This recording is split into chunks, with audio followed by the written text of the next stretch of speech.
Hello, friends, and welcome to another episode of Toad Talk Podcast. This is episode 17. We're 17 episodes in, and on this episode, we have some really cool things to talk about. We had a NASCAR race today. We've got the giveaway results for the Star Fox, and we have a brand new game that we're going to be unveiling that's going to shock the entire world as our next game giveaway. We got Sonic, Kana, and Unhinged to talk about, as well as WWE and TNA. We got a big episode here, but hopefully still under 2 hours par. We'll see. We're going to bring out our original panelists here to round out our table. Raji is here with us. Oh, yeah. Oh, yeah. And we also have Grem. Yeah. Oh, wait, I said it wrong. So last week was like everyone's all zenful, and this week we're all macho man. Okay, I get it. Yeah, can you dig it, brother? Yeah, Damn it, do it. I can't say it because of legal reasons. Yeah, snap into a Jim Slim. Yeah. Yeah. Not a sponsor. Not yet. Not yet. Not yet. All right, we're going to go straight into Bring Your Own News, and I will kick things off. I was bitten on the inside of the ankle on Friday afternoon by what was probably a fire ant, and I am completely in a lot of awkwardness, some pain. My entire ankle is swollen up. I've been putting calamine lotion on it to coat it up, and wow, just the soreness of it. Feels like someone kicked me in the inside of my ankle at the maximum capacity you can possibly kick somebody in, and it's like completely bruised. It hurts to walk on. And boy, it was 2 days ago, and I'm still feeling effects of it. It is definitely like had me laid down ever since it happened. And I actually had to work an entire weightlifting competition while having this yesterday. So yeah, fun weekend for me. But yeah, keep your eyes on the ground through the summer, boys and girls, because the little friendly little bugs and insects out there, sometimes they don't play nice. We're also thinking maybe it might have been a scorpion sting, but I think it's leaning more towards fire ant. But yeah, keep your nose and your eyes to the ground, folks, because you don't know what you're going to be stepping on or what you're going to be getting into. So just a reminder there. And also, just as a double scoop here for Bring My Own News Week, I know we're not supposed to do this, but I'll do this just because of what the subject matter is. I will be turning 41 this Friday on July 3rd. So if anyone in your comments on top of the special hashtag for this week in the game giveaway, which we'll talk about here in a second, wants to wish me a happy birthday, I would really appreciate that. Thank you.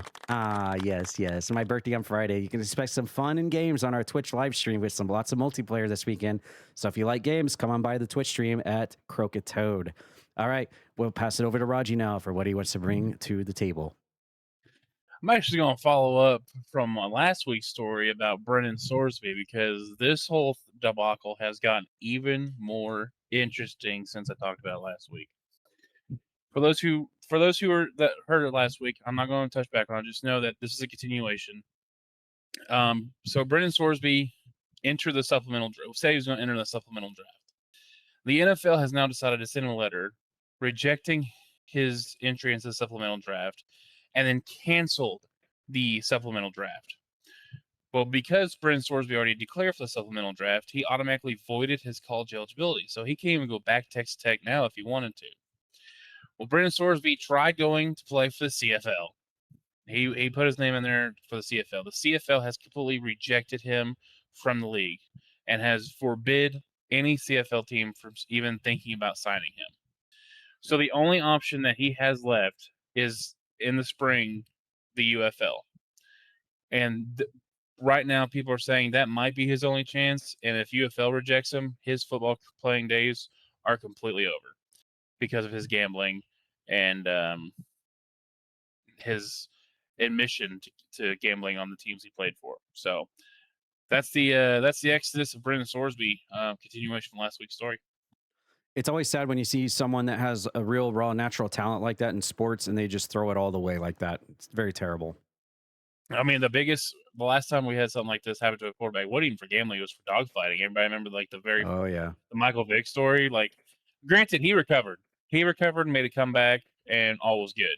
So maybe same thing will happen to Sorsby if he can get himself right and get through gambling addiction therapy or whatever they call it. I'm sorry, I don't know the correct term, but I don't wish this upon anybody. I hope he is able to make a comeback and play again. All right, Graham, what are you bringing to the table? I would bet it's probably food related. Oh, you would think raw. I'm sorry. Yeah, we stopped the Macho Man thing. I'm sorry. Actually, you are wrong. So I actually had some kind of cool news that I read over the week. As we all know, I am a TMNT fan, and it looks like they will be live on stage launching in the fall of 2027 to celebrate the original animation of 40 years.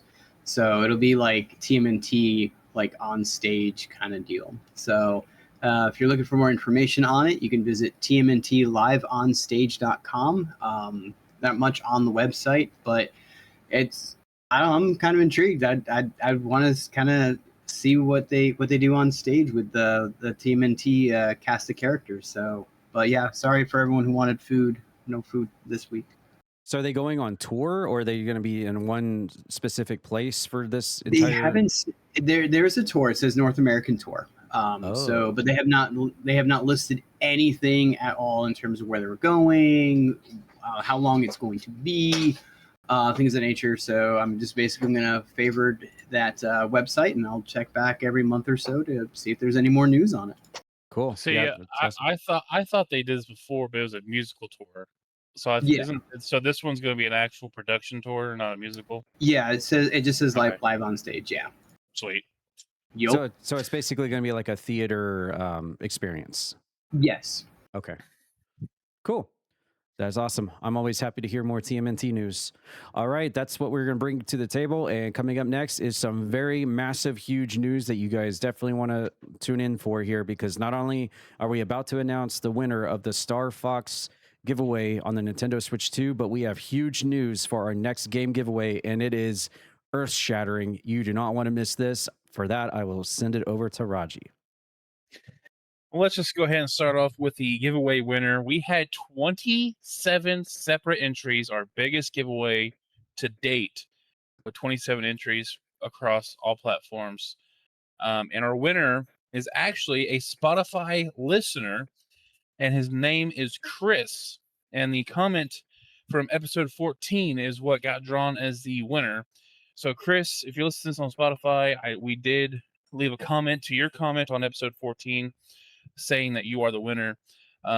This was drawn earlier today. I just went and had the process started to get a hold of the winner so we can get that ball rolling. I will have to put this out there.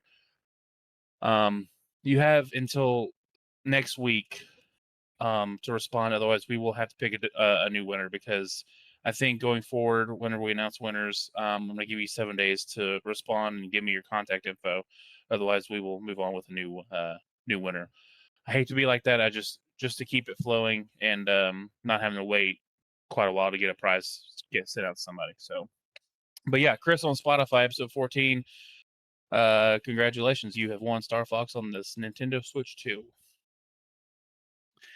Anyways, I don't know. Are you guys ready for this? I am 100% ready. Just let it loose into the world.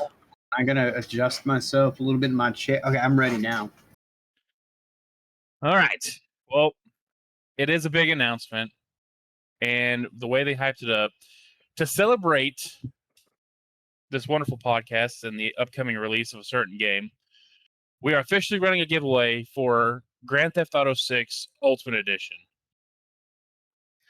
The game is currently scheduled. The game is currently scheduled to release on November 19th.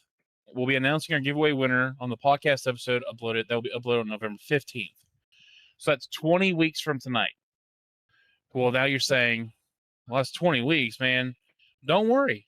That's 20 weeks of keywords. Actually, 21 weeks if you count tonight. 21 or 20 weeks, I think, is the 20th week is the winner. So, yeah, 20 keywords. There will still be a keyword every week. Before I get into that, though, I do have to state the following. No purchase is necessary to enter or win. A purchase, donation, subscription, membership, merch purchase, or any kind of payment will not increase your chances of winning. This giveaway is free to enter. Sweepstakes rules generally require that people can enter without buying anything, and that buying something does not improve your odds. So here's how this works. Every week during Toad Talk Podcast, we'll announce a new Grand Theft Auto themed keyword. That keyword is your entry for that week. To enter, submit that week's keyword using the entry method we provide, which is the comments on YouTube or on Spotify. Each person gets one entry per weekly keyword. per platform. So you can go to YouTube, drop the keyword, and go to Spotify, drop the keyword. You get 2 entries a week. That's all you're going to get. Every week is a new keyword, and every keyword has a cutoff. The weekly keyword is only valid until the next Toe Talk podcast episode is uploaded. Once the next episode goes live, the previous keyword is expired, null, and void, and will no longer count. So don't wait until November and try to submit all the old keywords. They won't count. You have to enter each keyword during the week that it's active.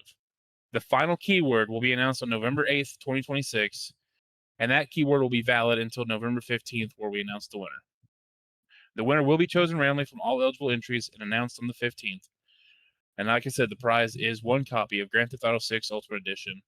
The winner may choose either the PlayStation 5 or the Xbox Series X version, subject to availability. If we cannot directly provide the exact edition or code for some reason, we may provide a digital store gift card or equivalent value so the winner can purchase the game. The giveaway is open to eligible legal residents where this type of giveaway is allowed, void, or prohibited by law. And the odds winning depend on the total number of eligible entries received. And like I said earlier about Star Fox, same thing applies here. The winner will need to respond within 7 days after being contacted, and if you do not respond in time, you will no longer be eligible and cannot accept the prize. We will choose another winner. So, now that the official mumbo jumbo stuff is out of the way, this week's keyword is wasted. Nice. There you go. Okay, so you heard it there. Big news. Big news. GTA 6, our next game giveaway, the $100 Ultimate Edition. And this week's first hashtag in the comments for YouTube and Spotify, #wasted. #wasted. Get those entries in now. Every time you do it is another entry. But again, remember that the rules have changed a little bit here. This will expire next week. Next week's episode is the cutoff date. So get those comments in throughout the week so you can enter to win GTA 6 Ultimate Edition. That's awesome. That's huge news. Huge news. All right. Speaking of GTA 6, we'll just go right into our gaming block here to talk about what transpired in between our podcasts. And I believe this was dropped June 25th. So literally a few days ago. They announced the prices of the, I kind of spoiled that just now, but Rockstar confirmed the prices of the two different editions for GTA 6, which launches on November 19th. The regular edition will be $80. The Ultimate Edition will be $100. Pre-orders opened up on June 25th, midnight local time. So hopefully everyone got your stuff in. I heard there were some retailers that were already sold out, like within a day of people wanting the physical, and then people were finding out that the physical does not contain a disc because the game is so massive. It's just a code. So... It's just a box with a code, and it's we'll touch on that here in a second. But it's really crappy for some people out there. All right, so let me just tackle the sub notes here, and then I'll pass it to Raji. We do have a price for the standard edition, $80, $100 if you want the Ultimate Edition, which is what we're giving out as a game giveaway, by the way. We do have GTA 6 is currently sold out on Amazon for the PS5 and probably the Xbox now too. It is the most expensive game in history, by the way. It is release locked for November 19. GTA 6 cost is planned to be around $2 billion with a B dollars. And so that's kind of the big keynotes of GTA 6. Probably, as we've said before here on the podcast, probably going to pretty much shatter every video gaming record that has ever been set by video games in history. And for some follow-up, I'll send it over to Raji. Yeah, so on the about the code in the box. So when you buy a game, some games have already done this before. When you buy a game for physical and you come home and realize it's a code, well, now you have to have internet to download said code to said game. So that leads to a problem where there's people who may have a PS5 or an Xbox Series X, but they don't have the internet. I know it's 2026, everyone should have the internet by now, but there are some people out there that's unfortunate enough to not have internet, but they do have a console. This prevents them from being able to play the game because you have to download it with internet. That's a big controversy. At the same time, I understand why they're doing it, because this game, just from the way they're talking about it, sounds really massive that it can't fit on a usual disc. So I understand it. As for being the most expensive video game of all time, I did some research and I could be wrong, so fact check me in the comments. But I believe the game that had the highest launch retail price in the United States was 1992 Street Fighter 2 on the Super Nintendo. It launched retail at $74.99. Wow. That's that's launch retail. That's not what it costs today, because all retro games cost more today because they're rare now, because collectors. But whenever that game launched, Street Fighter 2 was $74.99, and GTA 6 is going to be $79.99, basically $80. Wow. That is insane. Wow. And everyone's going to get it because we're already seeing things getting sold out. So We've talked about it on the podcast. This is the biggest. I think this is going to be the biggest video game launch of this current era.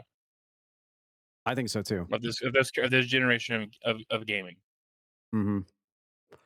And we tackled it last week on last week's episode, where you said the online won't be available straight out of the gate either. So people are buying this for the single player experience, not the multiplayer, because there is no multiplayer right now, as far as I know. Yeah, they did the same thing with GTA 5. I mean, it was just a single player campaign, but they still.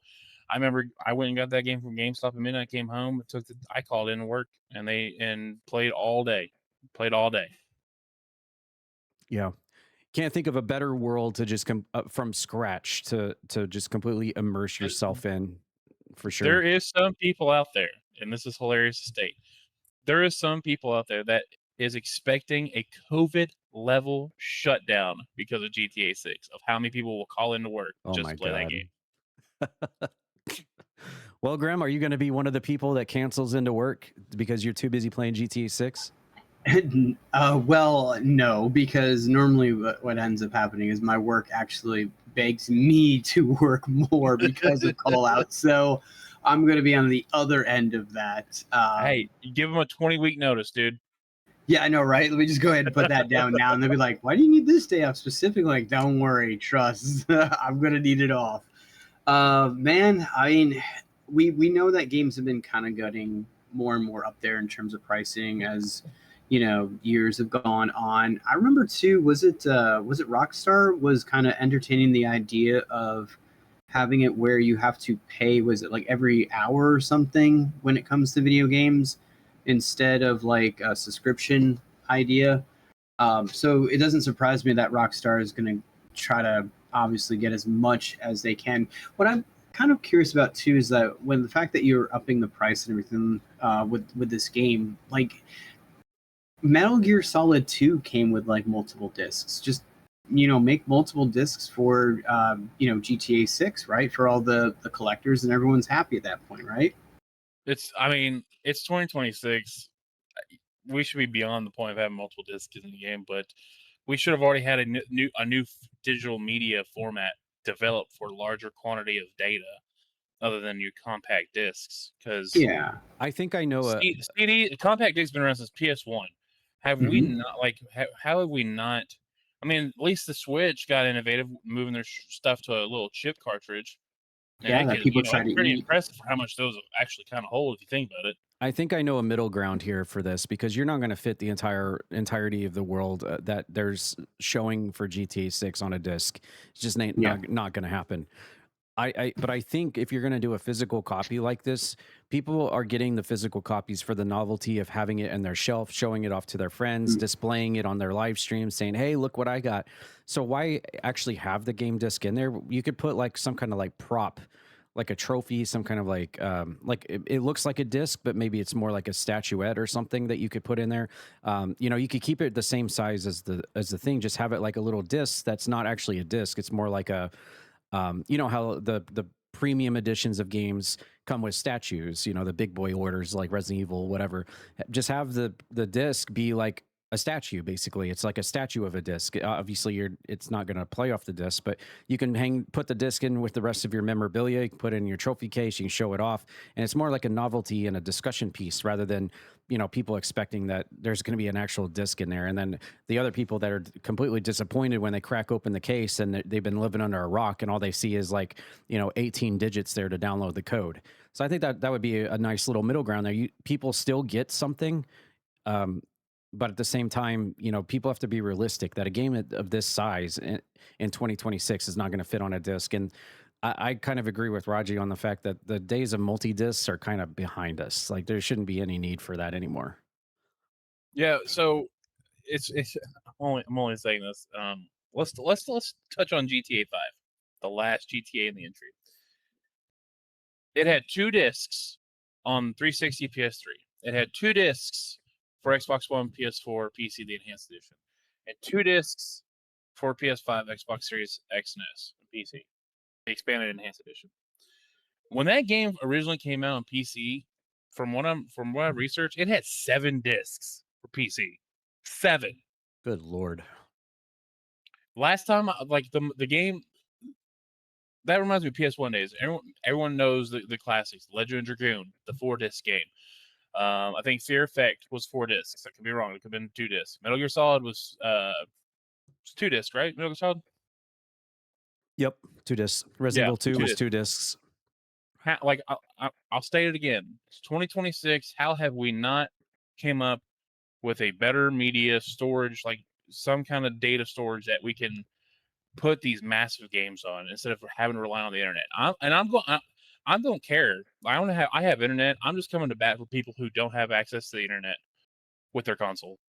Those are the ones that I'm concerned for because they went in, they probably pre-ordered this game, pre-ordered this physical edition, not knowing that they're going to have the internet to download it, and they have just wasted $80 to $100 on a game that they got to figure out how to download. That's the only people I'm going to bat for right now.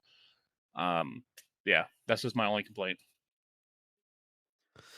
Well, in the day and age of 2026, you pre-order GTA 6 and you get the physical copy and all there is a code in it. The best thing for you to do, just take your console and a TV to the local McDonald's, get on their Wi-Fi, and then there you can download GTA 6, the pre-order off the McDonald's Wi-Fi. There you go. I can't wait to read the news articles of people doing that. All right. Well, GTA 6, obviously the big news. Of course, we have all this cluster of games that have decided to release in the good old juicy month of September before we get to that.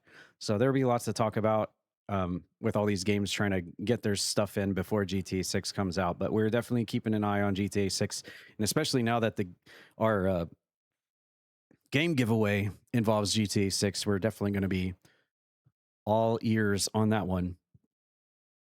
But moving on to our first game trailer for this week, we are going to bring one back from 4 months ago.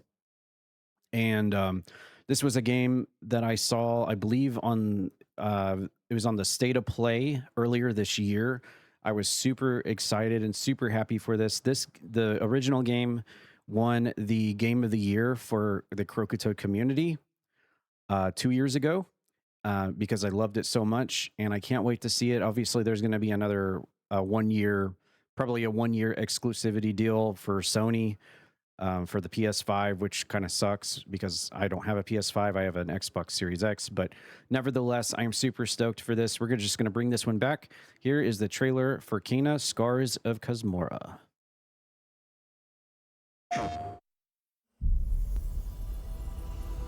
I sense suffering here, Spirit.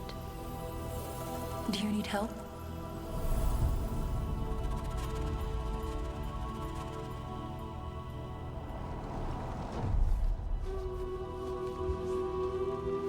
A spirit guide? It's been a long time since we've had one of your kind in Kosmora. I'm glad you're here.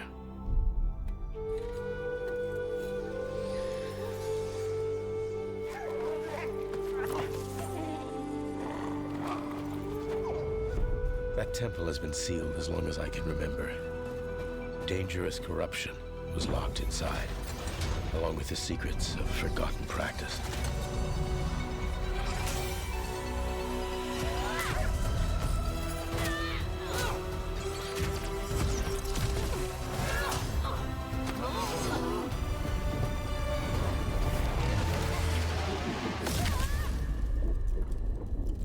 spirit guides here once used alchemy to cleanse corruption.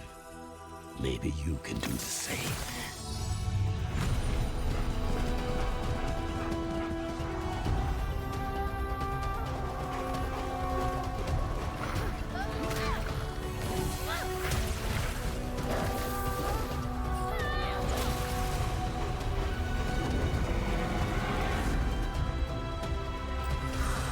Fear will bind you, gripping to the present, which must always pass.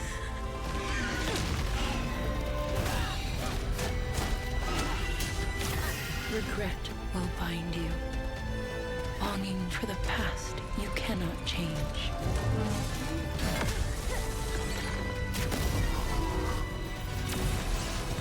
Love will bind you, yearning for a future you will not see.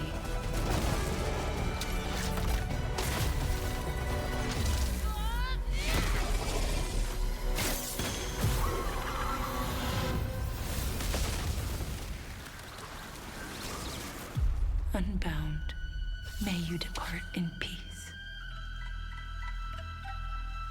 I remember seeing the trailer for the first time and also commenting about the fact that you hear that little dee dee dee dee dee, totally from Kana, the original game. Just the jingle just gets me. I love the original game.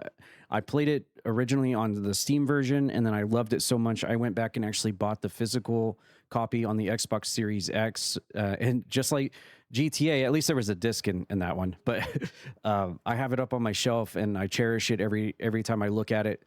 I really fell in love with this original game, and when I announced out of nowhere that the sequel was coming out on the Sony State of Play earlier this year, back around February time, I was like, oh my God, I am 100% in this. It's just unfortunate I don't have a PS5, so I'm going to have to wait. Obviously, it'll probably be up on Steam or Epic or something, so I can play it on PC earlier than the Xbox release. But I did manage to get all the achievements on the Xbox version, and I just absolutely fell in love with this game. The graphics are very much like a Disney Pixar game. The combat is very kind of like a Souls-like, but it's manageable. The hard difficulty does get really hard. You would think looking at the graphics, it's like, oh, it's kind of like a kid's game with like the cute creatures and the animations and stuff. But no, this game does actually make you like really forced to know the combat, because you will get wrecked on the harder difficulties. But I really enjoyed the story of the first one, the music, the atmosphere, the way you defeat the creatures and defeat the evil rot, and it changes the area into more of a vibrant green, more breathable, more livable area. Like the greenery comes back, the green in the trees, the brown of the tree bark, everything just colors back in after you've defeated the rot.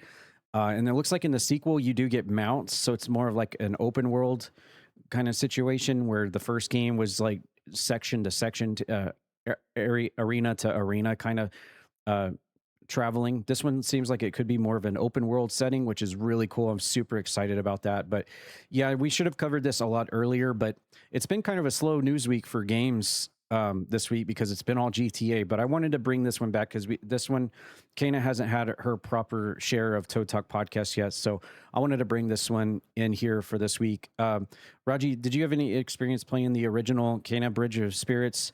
And have you seen this trailer before? Do you know anything about Kana? And if you haven't, does this trailer excite you at all? I have not played Kena. I did watch this trailer during the State of Play. It's weird because when it started playing, I was like, "Oh, new Kena game." Never played it, but I just know what it looks like. It's one of those games that has just a unique look to it that you know what it is just by a few seconds of the trailer. So haven't played the original game.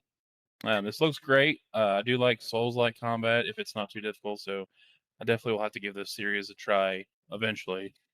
Add that to my backlog. Yeah, this game, like I said, I absolutely fell in love with this game the second I started playing it. Between the cute creatures, the animation style, the music, and just having the little rot creatures that you rescue. I don't see them as prominently in this one. I guess the storyline's a little bit different from the original, where the original you had the little rot creatures following you around and could help you with the combat and stuff. This one seems like you do have a pet companion fox, little fox with you, and then of course the mount as well. But Grim, I know you were around when I played the original game and saw me play through it. Now you've seen the trailer for this. Does this type of game excite you? I'm sure the graphics really stand out to you. Yeah, it does. And actually, this was one of the games that I actually suggested for you to play. I felt bad when I did that because it was like, oh, it's PS5. I wasn't thinking. But yeah, when you got mad on the controls being more like Dark Souls, I felt really bad. I was like, oh no, he's not going to, really want to play this game anymore. And it's just going to ruin the whole thing. But I mean, it looks like in this one you're getting a brand new staff. It's not. It looks like too you're working more with alchemy instead. Kind of like you said, without your stone buddies. They did go with like a little bit more cute for those companions. It looks like the combat looks very very similar to what it was in the first one. It looks like she's kind of grown up a little bit too. Her outfit is definitely has much more detail in terms of like how different it looks now. It's not just a normal, kind of shows that this character is growing up and evolving as she's doing her job, I guess, or work. But again, it's a beautiful game. It looks stunning. Can't wait for you to play it, and it really does look really good. So if anyone's into Dark Souls kind of games and just want something that's a little bit more like casual, this is definitely down your alley for sure. Yeah, the if you play it on easy or normal, it's not really that hard. You just have to have like a basic idea of how the combat works, how to dodge, how to get out of it. Basically like Souls-like, but it's not like over the top difficult. But the second you switch it to that hardest difficulty, which I had to do for those achievements on the Xbox, it gets pretty tough. I wouldn't personally say as hard as like Elden Ring, but I remember looking up like strategies and stuff back when I was going for it. And I remember going through some Reddit posts and people were actually saying that Kena Bridge of Spirits on the hardest difficulty was actually harder than Elden Ring or any Souls-like game. So people were actually giving this game a harder difficulty level than any of the Souls games, the From Software games, which was pretty funny. But yeah, this game is absolutely breathtaking, and I can't wait to play it for sure. I felt bad that we haven't covered this yet, and I actually forgot that you actually recommended to me the original Kena Bridge of Spirits, Grem. I don't remember that. Yeah, it was obviously in your suggestions kind of deal. I suggested and kind of just posted it to you, and like in your suggestions area. Oh, okay. I try to do that from time to time to see if one, you're paying attention, and two, any games that I feel like that you are actually going to get into, it's literally right there. So yeah. Well, you are responsible for my love of Kena Bridge of Spirits and now Kena Scars of Kosmora from Ember Lab. So I appreciate you for bringing me onto that ride, because I don't know, I probably would have eventually gotten into this game just because I find it visually stunning, and I just really like the main character. And then the big appeal to me from the original game were like the little rock creatures that you have to go around and save. I really felt it was almost kind of like a Pokemon aspect to it, but in a Souls-like game that looks like a Disney Pixar movie all rolled into one. And that's a really awesome recipe with lots of amazing ingredients. But yeah, I can't wait for this. Fortunately, I have to wait for the Xbox version, but hopefully I can jump on it on the PC. It does say it's coming out in 2026 on PS5, probably for PC as well. And just real quick, we'll go over the synopsis real quick. Kena, now an accomplished spirit guide, which she is actually older in this game. You were correct on that. She's much younger in the original game. Travels to the mysterious island of Kosmora seeking a cure for her affliction and to reconnect with a friend from her past. There, she is confronted by a powerful corruption that fractures her staff. Needing it to survive, Kena must accept Kosmora's forgotten and dangerous form of spirit guiding that manipulates the elements. On her journey, Kena discovers and nurtures memorable spirit companions, whose powers she will harness to solve puzzles and defeat enemies using new elemental abilities. That just sounds amazing to me. I can't wait. But yeah, I'll just read the first two comments here, and I completely agree with their sentiment. The first one, I didn't think Kena would get a sequel, but this looks exciting. 100% agree with that. Second comment, I'm a 33-year-old man and cried 3 times during Kena. Beautiful game with the most beautiful art style ever, but I will miss the rots. Absolutely 100% agree. I don't agree with that first comment. How do you not know that this is going to get a sequel? That game is so great. Like the only way that it wouldn't get a sequel is everyone like perished at the very end of the game. So like Well, there's no way. I mean, it's its own original IP. It's from Ember Labs, which you don't hear from a lot in terms of like development and stuff. And it started off as a PS5 exclusive. So there's always that question in the back of your mind: what did this do good enough to warrant a sequel or another game? You know, because it's not a game that you would expect to just immediately have a sequel. Of course we do, because we played it, we spent some time with it, we gave it the time it needed, and we were all like, oh yeah, this game definitely, there's going to be another one.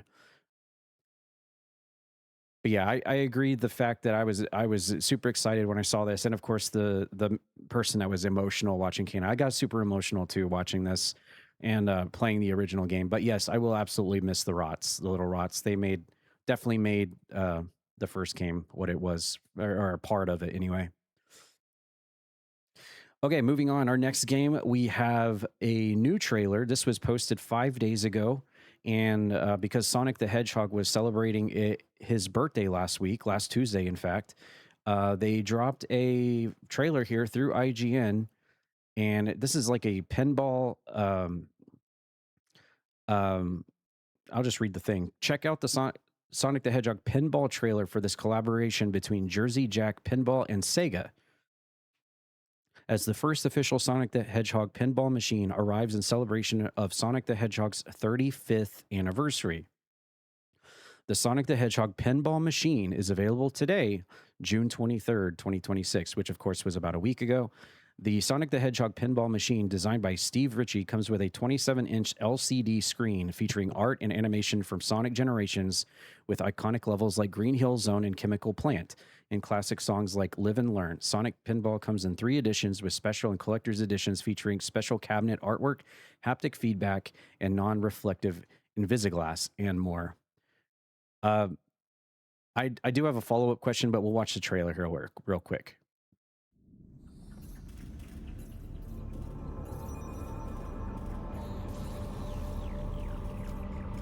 Come on. I'm waiting. Let's play some pinball.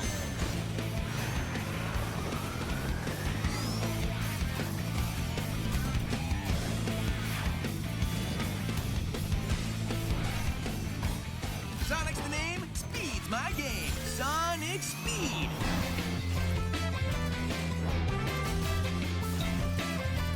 I love this song.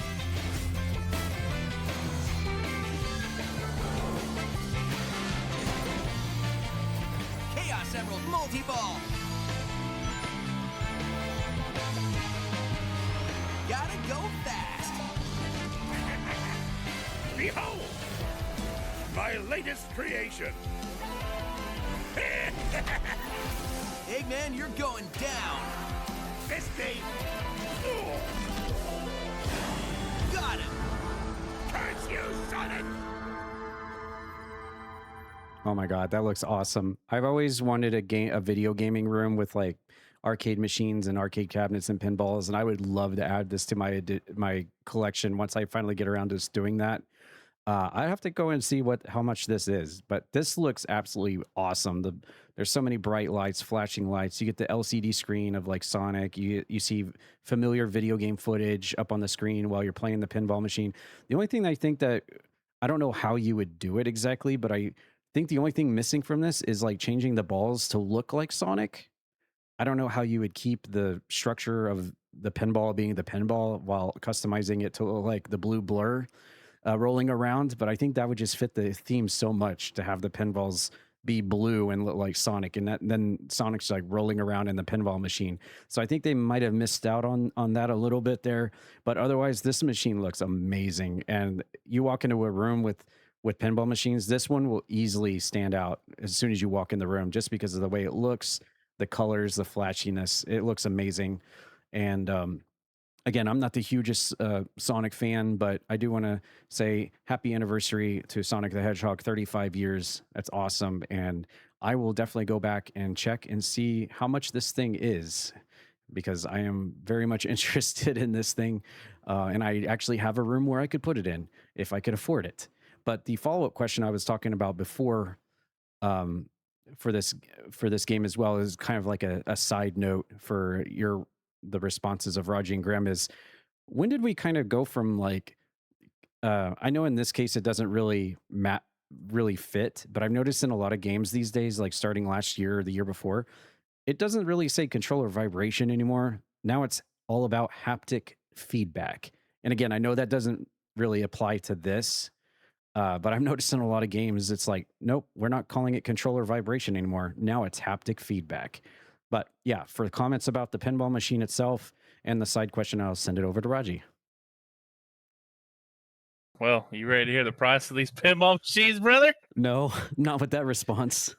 There's 3 editions: the arcade edition, special edition, and collector's edition. Which one do you want to know first? I'll just go from the bottom. Yeah, go for the bottom. Arcade edition, which looks to be just your standard arcade table with a screen, $9,999. Well, count me out. Then the next step up, the special edition, an edition built for the fans, the Blue Blur himself, fully loaded with premium finishes, a shaker motor that puts you inside the action, sonic blue armor, a dual layer RGB acrylic battle topper, and Invisiglass that keeps every detail razor sharp. The full Sonic experience with a boost, $12,000. Good Lord. And that leads us to the collector's edition for the ultimate display piece and gameplay experience. The collector's edition is built for those who want everything: gold sparkle playfield accents, Knuckles red laser cut armor, a mechanical battle topper with super wide LCD, and a numbered plaque that marks your place in Sonic history. The ultimate Sonic pinball experience for $15,000. Good Lord. I don't think I would want to drop a down payment on a house for that. I mean, it looks awesome. Oh, and for side note, if you want to buy these, you have to make a deposit first. Oh man, wow! $1,000 deposit for the arcade and special edition, and a $2,500 deposit for the collector's edition. That means that probably tells me it's built to order. Yeah, for sure. Well, that's what the deposit would be for.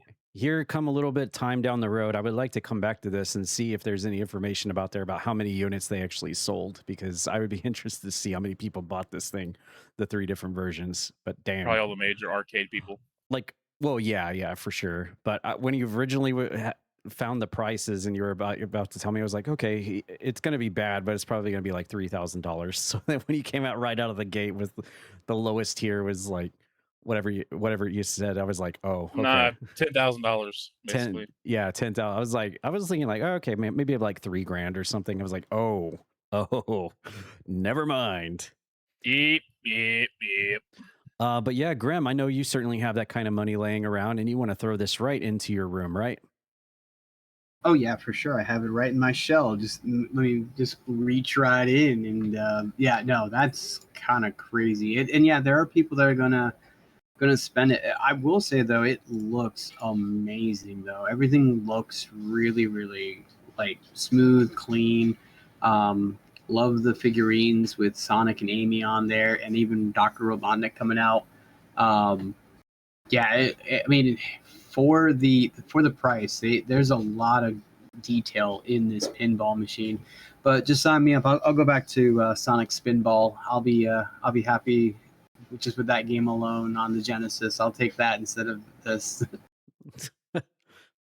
Any thoughts on changing the pinball over to like more blue, so it looks kind of like Sonic? Like you obviously you don't want any like ridges or anything in the pinball, because then it defies the purpose of the pinball. But do you think that they can make that work, or is that an idea that they kind of missed out on? That would be a cool idea, yeah. And then maybe also now the problem is maybe it might look and blend into the background, or like the base basically. But like you could have it red like for Knuckles, orange for Miles, even pink for Amy. You could do different color balls for that, and that would probably make it look just a little bit cooler, like you're actually controlling the character. Yeah, I mean, I feel like the ball is rolling like a spin dash, so that's like one of the first things I immediately thought of. I was like, oh, okay, they didn't go with it, but maybe they just decided at the end of the day, the classic silver like chrome look of the pinball, it's very unmistakable, and it just makes you think of the good old days in the arcades. So maybe that's why just the traditional look of a pinball. I mean, were you paying that much money? I mean, hey, if they want a colored ball, I think that could be arranged, though. Yeah, I would right. assume, right? You know? Just tack it into my special order next to my deposit. Yeah. All right, well, there you go. It looks super, super amazing, and I would love to have one of these, but phew, yeah, a little bit out of my price range. All right, we've got one more game trailer to check out. This is a new game that trailer that came out on June 23rd, so about a week ago, and it's actually I believe, a Netflix game. As some of you are aware, Netflix does have a video game section on their service, and I guess this is going to be their newest game, and it's got some pretty high-profile voice actors behind this. Zoe Kravitz, Sadie Sink, who I believe is from the Stranger Things franchise, and of course, we all know Troy Baker. So some pretty powerful names behind this project for Netflix gaming, but we'll take a look at this trailer here and see what it's about.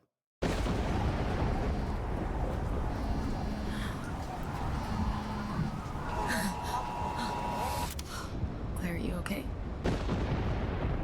No, my power's out. Let's just find a hotel for the night. Yeah, sure. Okay, meet you downstairs in 10 minutes. Oh, hey, while you're in there, grab my sweater. And where? Your room. I see you in there. Claire, I'm not in my room.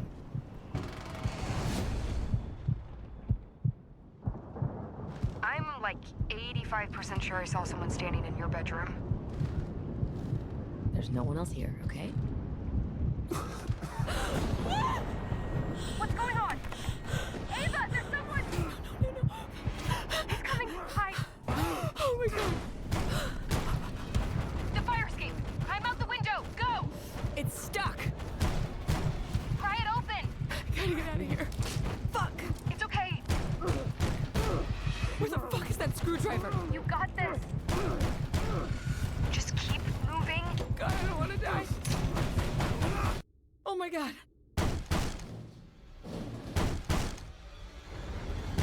Come on, motherfucker.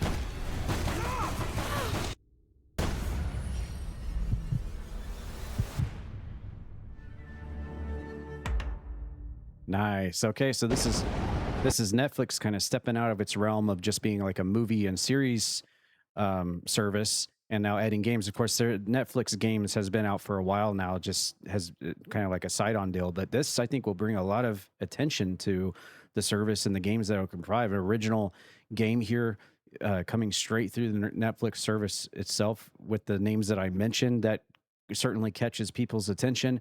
The synopsis is an all-new kind of interactive entertainment. It's coming to Netflix on June 30th, so 2 days from the recording of this podcast.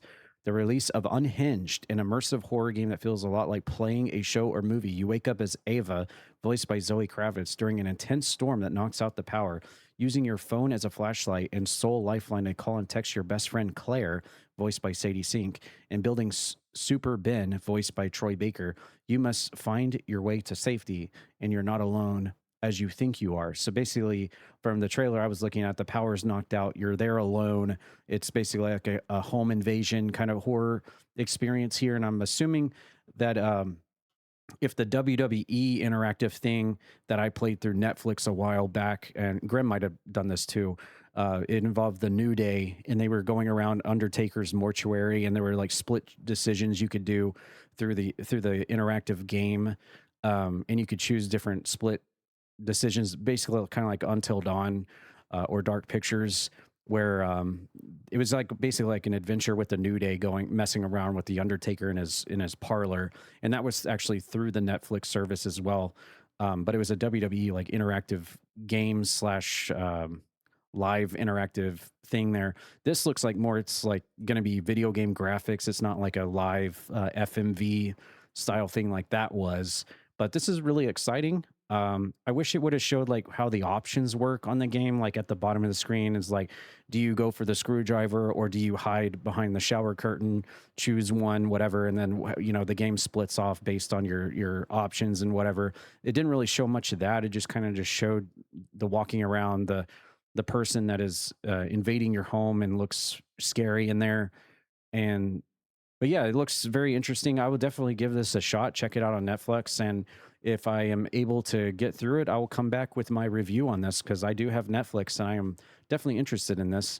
Raji, what do you feel about this? Did it pique your interest at all? And do you think that Netflix is going the right way here by adding games like this, original IPs with some very notable voice actors involved in the gaming industry and other projects through Netflix and pulp culture to try to boost up their gaming subdivision for Netflix? Yeah, I think it's going to be a very fun style of game to play through Netflix. Um, I don't have, I didn't get to play any of these kind of games like that. I didn't play the WWE one or anything, but this seems like a very fun, multiple ending kind of game. Like you're kind of like watching a TV show play out, and you're in control of everything. So, very interesting concept. I've always been interested in these concepts. Yeah. This seems like it'd be a really fun game to do like during October. It's a very weird timing to release this in the middle of June or at the beginning of July, basically. You would think that they would have held off for like spooky season to drop this, because I feel like it would have gone over a little bit better, just my opinion. But Grim, do you feel like this time of year is like a really they kind of missed the mark? Of course, we all know the GTA 6 at the end of the year too, but do you think this is kind of a weird time of year to drop something like this, especially when Netflix is really trying to get the attention of everybody? Hey, we're not a movie and series platform. We do video games too. No, I think this is maybe a product of GTA 6 pushing other games away from that December holiday rush. And, you have to pick and choose your battles. You don't want to get swallowed up with games that are coming out in September. We made that joke, coming in October, coming in September. I think Netflix was smart in that, because again, something like this where you're not thinking Netflix and video games, you want this to stand out. You want this to kind of be one of the ones that is coming out and then no real competition. So June, July does sound about, right in terms of doing something like that. So this way you can get the most out of, people buying and playing your game compared to like September and October when all these other games are coming out besides GTA 6, and then not anyone really taking a hold of it. Now, at the same time, too, I can see a lot of people waiting for October to play this. They'll buy it now and maybe not play it and just hold on to it in their back pocket until October, where it makes sense to play a game like this. But for them to try to get as much money out of the deal as possible, you might as well go ahead and try to get it out before any of like the bigger games that are coming out in September and October, really. That'll, just make it kind of shadowed and everything. But it's a good move by Netflix too, with all the voice actors and actresses and everything too. The game looks really, really creepy and scary. Definitely down your alley for sure, Tad. So, but yeah, kind of makes sense in my mind though for it to come out, a little bit before. It just feels weird because again, it is a spooky horror game that should be maybe in October.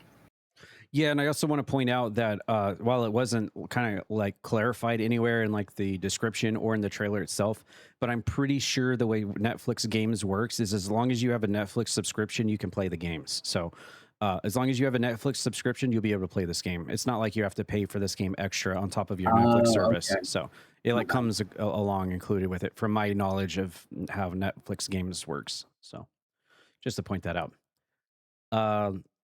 First comment says insane editing to show a sink after showing the name of Sadie Sink. Yeah, that was kind of well done, actually. I didn't pick up on that, but yeah. All right, well, that's Unhinged. Since it's coming out in like 2 days, I'll have to go in there and take a look at it and figure out maybe how to maybe do Netflix on my computer and stream it and then put it up on my YouTube. That'd be interesting, because I feel like not a lot of people stream Netflix games, so that might be a niche there. All right, moving on to our last bit of gaming news for this week. Over the weekend, or I guess last week, more or less, the Steam Valve and Lord Gaben and the folks at Steam finally dropped some news on their physical console called the Steam Machine, and it's been finally launched. And they reveal that it is for a whopping $1,000 starting price. And it says, after months of anticipation, the company confirmed that the entry-level Steam machine will start at $1,049 with 4 configurations available at launch. The system is designed to bring PC gaming into the living room while integrating directly with Steam's ecosystem. And those who sign up after the deadline will be placed at the end of the wait list. The first purchase invitations are scheduled to be sent out on June 29th. So basically $1,100 for the Steam machine console. Of course, that's the entry level, much like the Sonic Pinball we just talked about. There's like 4 different versions. 512 gigs Steam machine is the $1,100 version. The 512 gigabyte Steam machine with a Steam controller is going to be $1,128.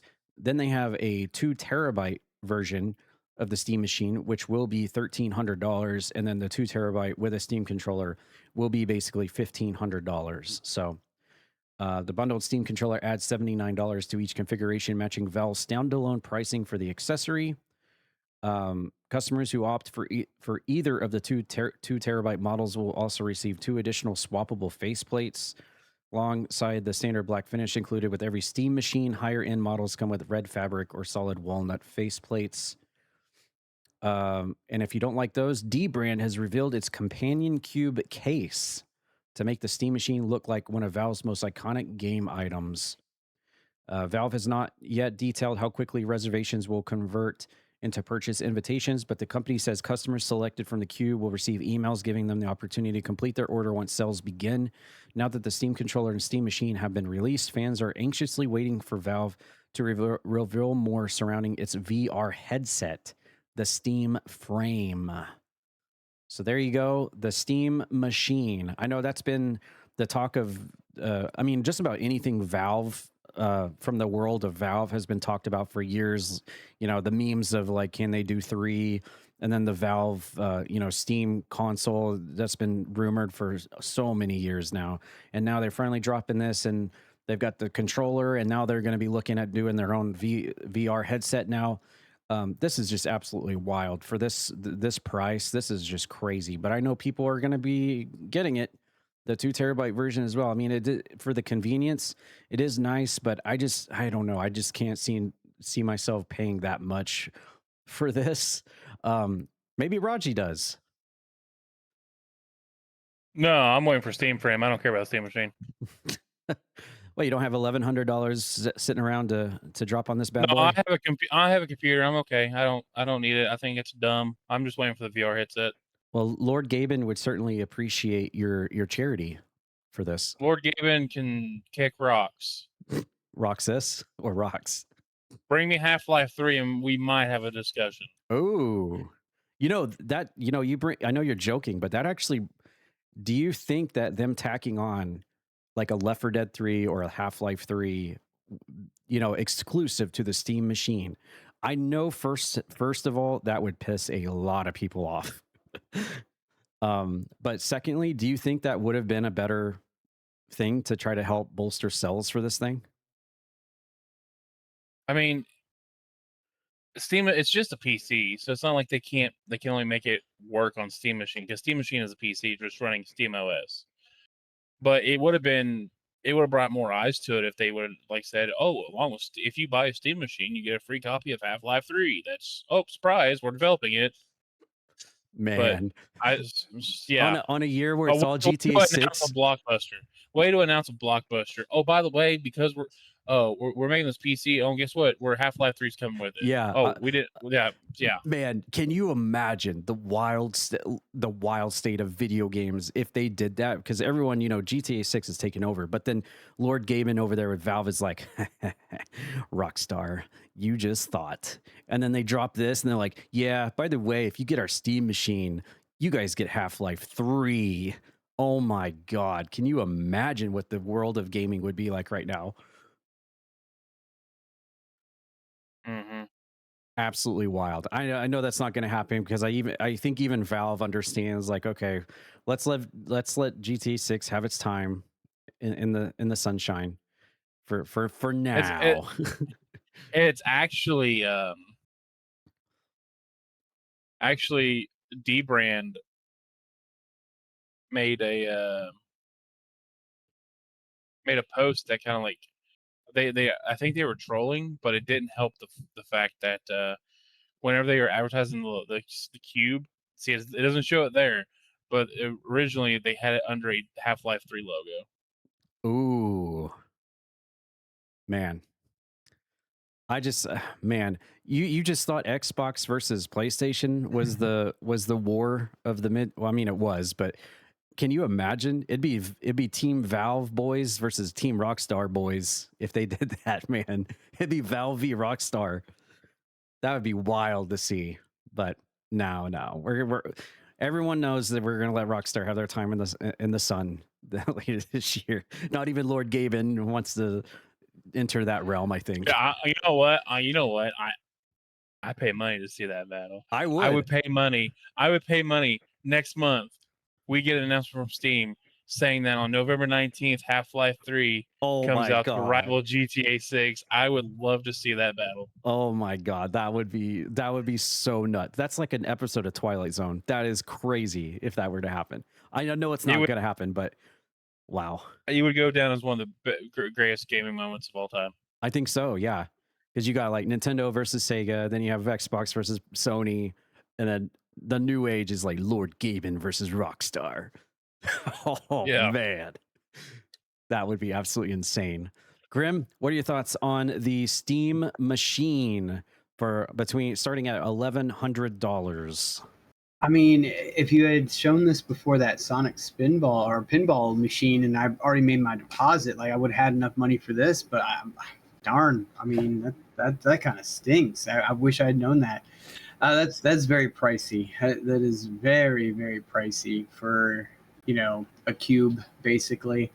But we talked about it with GTA and everything. It just seems like everything is kind of going up when it comes to prices. So it's kind of not surprising. But yeah, that's actually fairly cheap for a computer. Honestly, in hindsight, looking at how much stuff costs to build your own PC, you're probably getting a steal to Steam Machine. But I don't care about it. Yeah, I mean, if you compare this to like getting a brand new PC tower, like 1400 with 2 terabyte. I mean, I don't know what all the other specs are in it. I don't know what kind of graphics card. I don't know any of that. But I mean, yeah, that's a good point. If you compare this to like getting a new PC tower, I mean, it kind of softens the blow a little bit. It says the GPU is a semi-custom AMD RDNA 3 28CUS. I have no idea what that means. What does it say? It's a modified RDNA 3 GPU featuring 28 compute units, 8 gigs of DDR6 VRAM, and 110 watt TDP, designed for compact gaming system like Valve Steam Machine.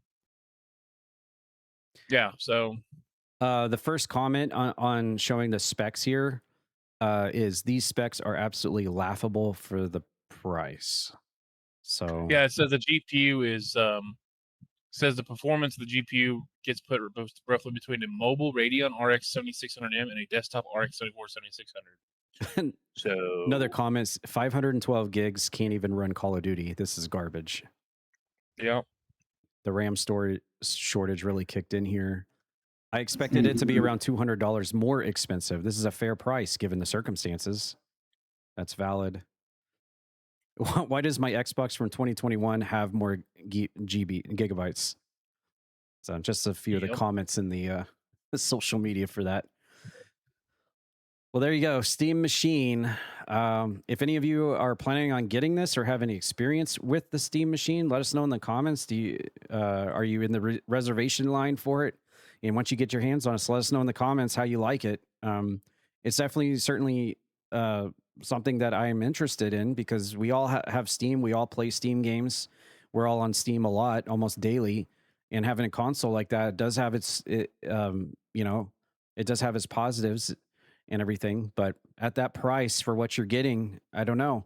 So yeah, let us know in the comments what you think about the Steam Machine. All right, we have one bit of movie news that we're just going to briefly touch on here. It's not a full-fledged trailer or anything like that. We were debating on watching the trailer, but to be honest with you, this movie didn't really appeal to really any of us, so we just kind of passed on it. But we do have some follow-up news about this movie.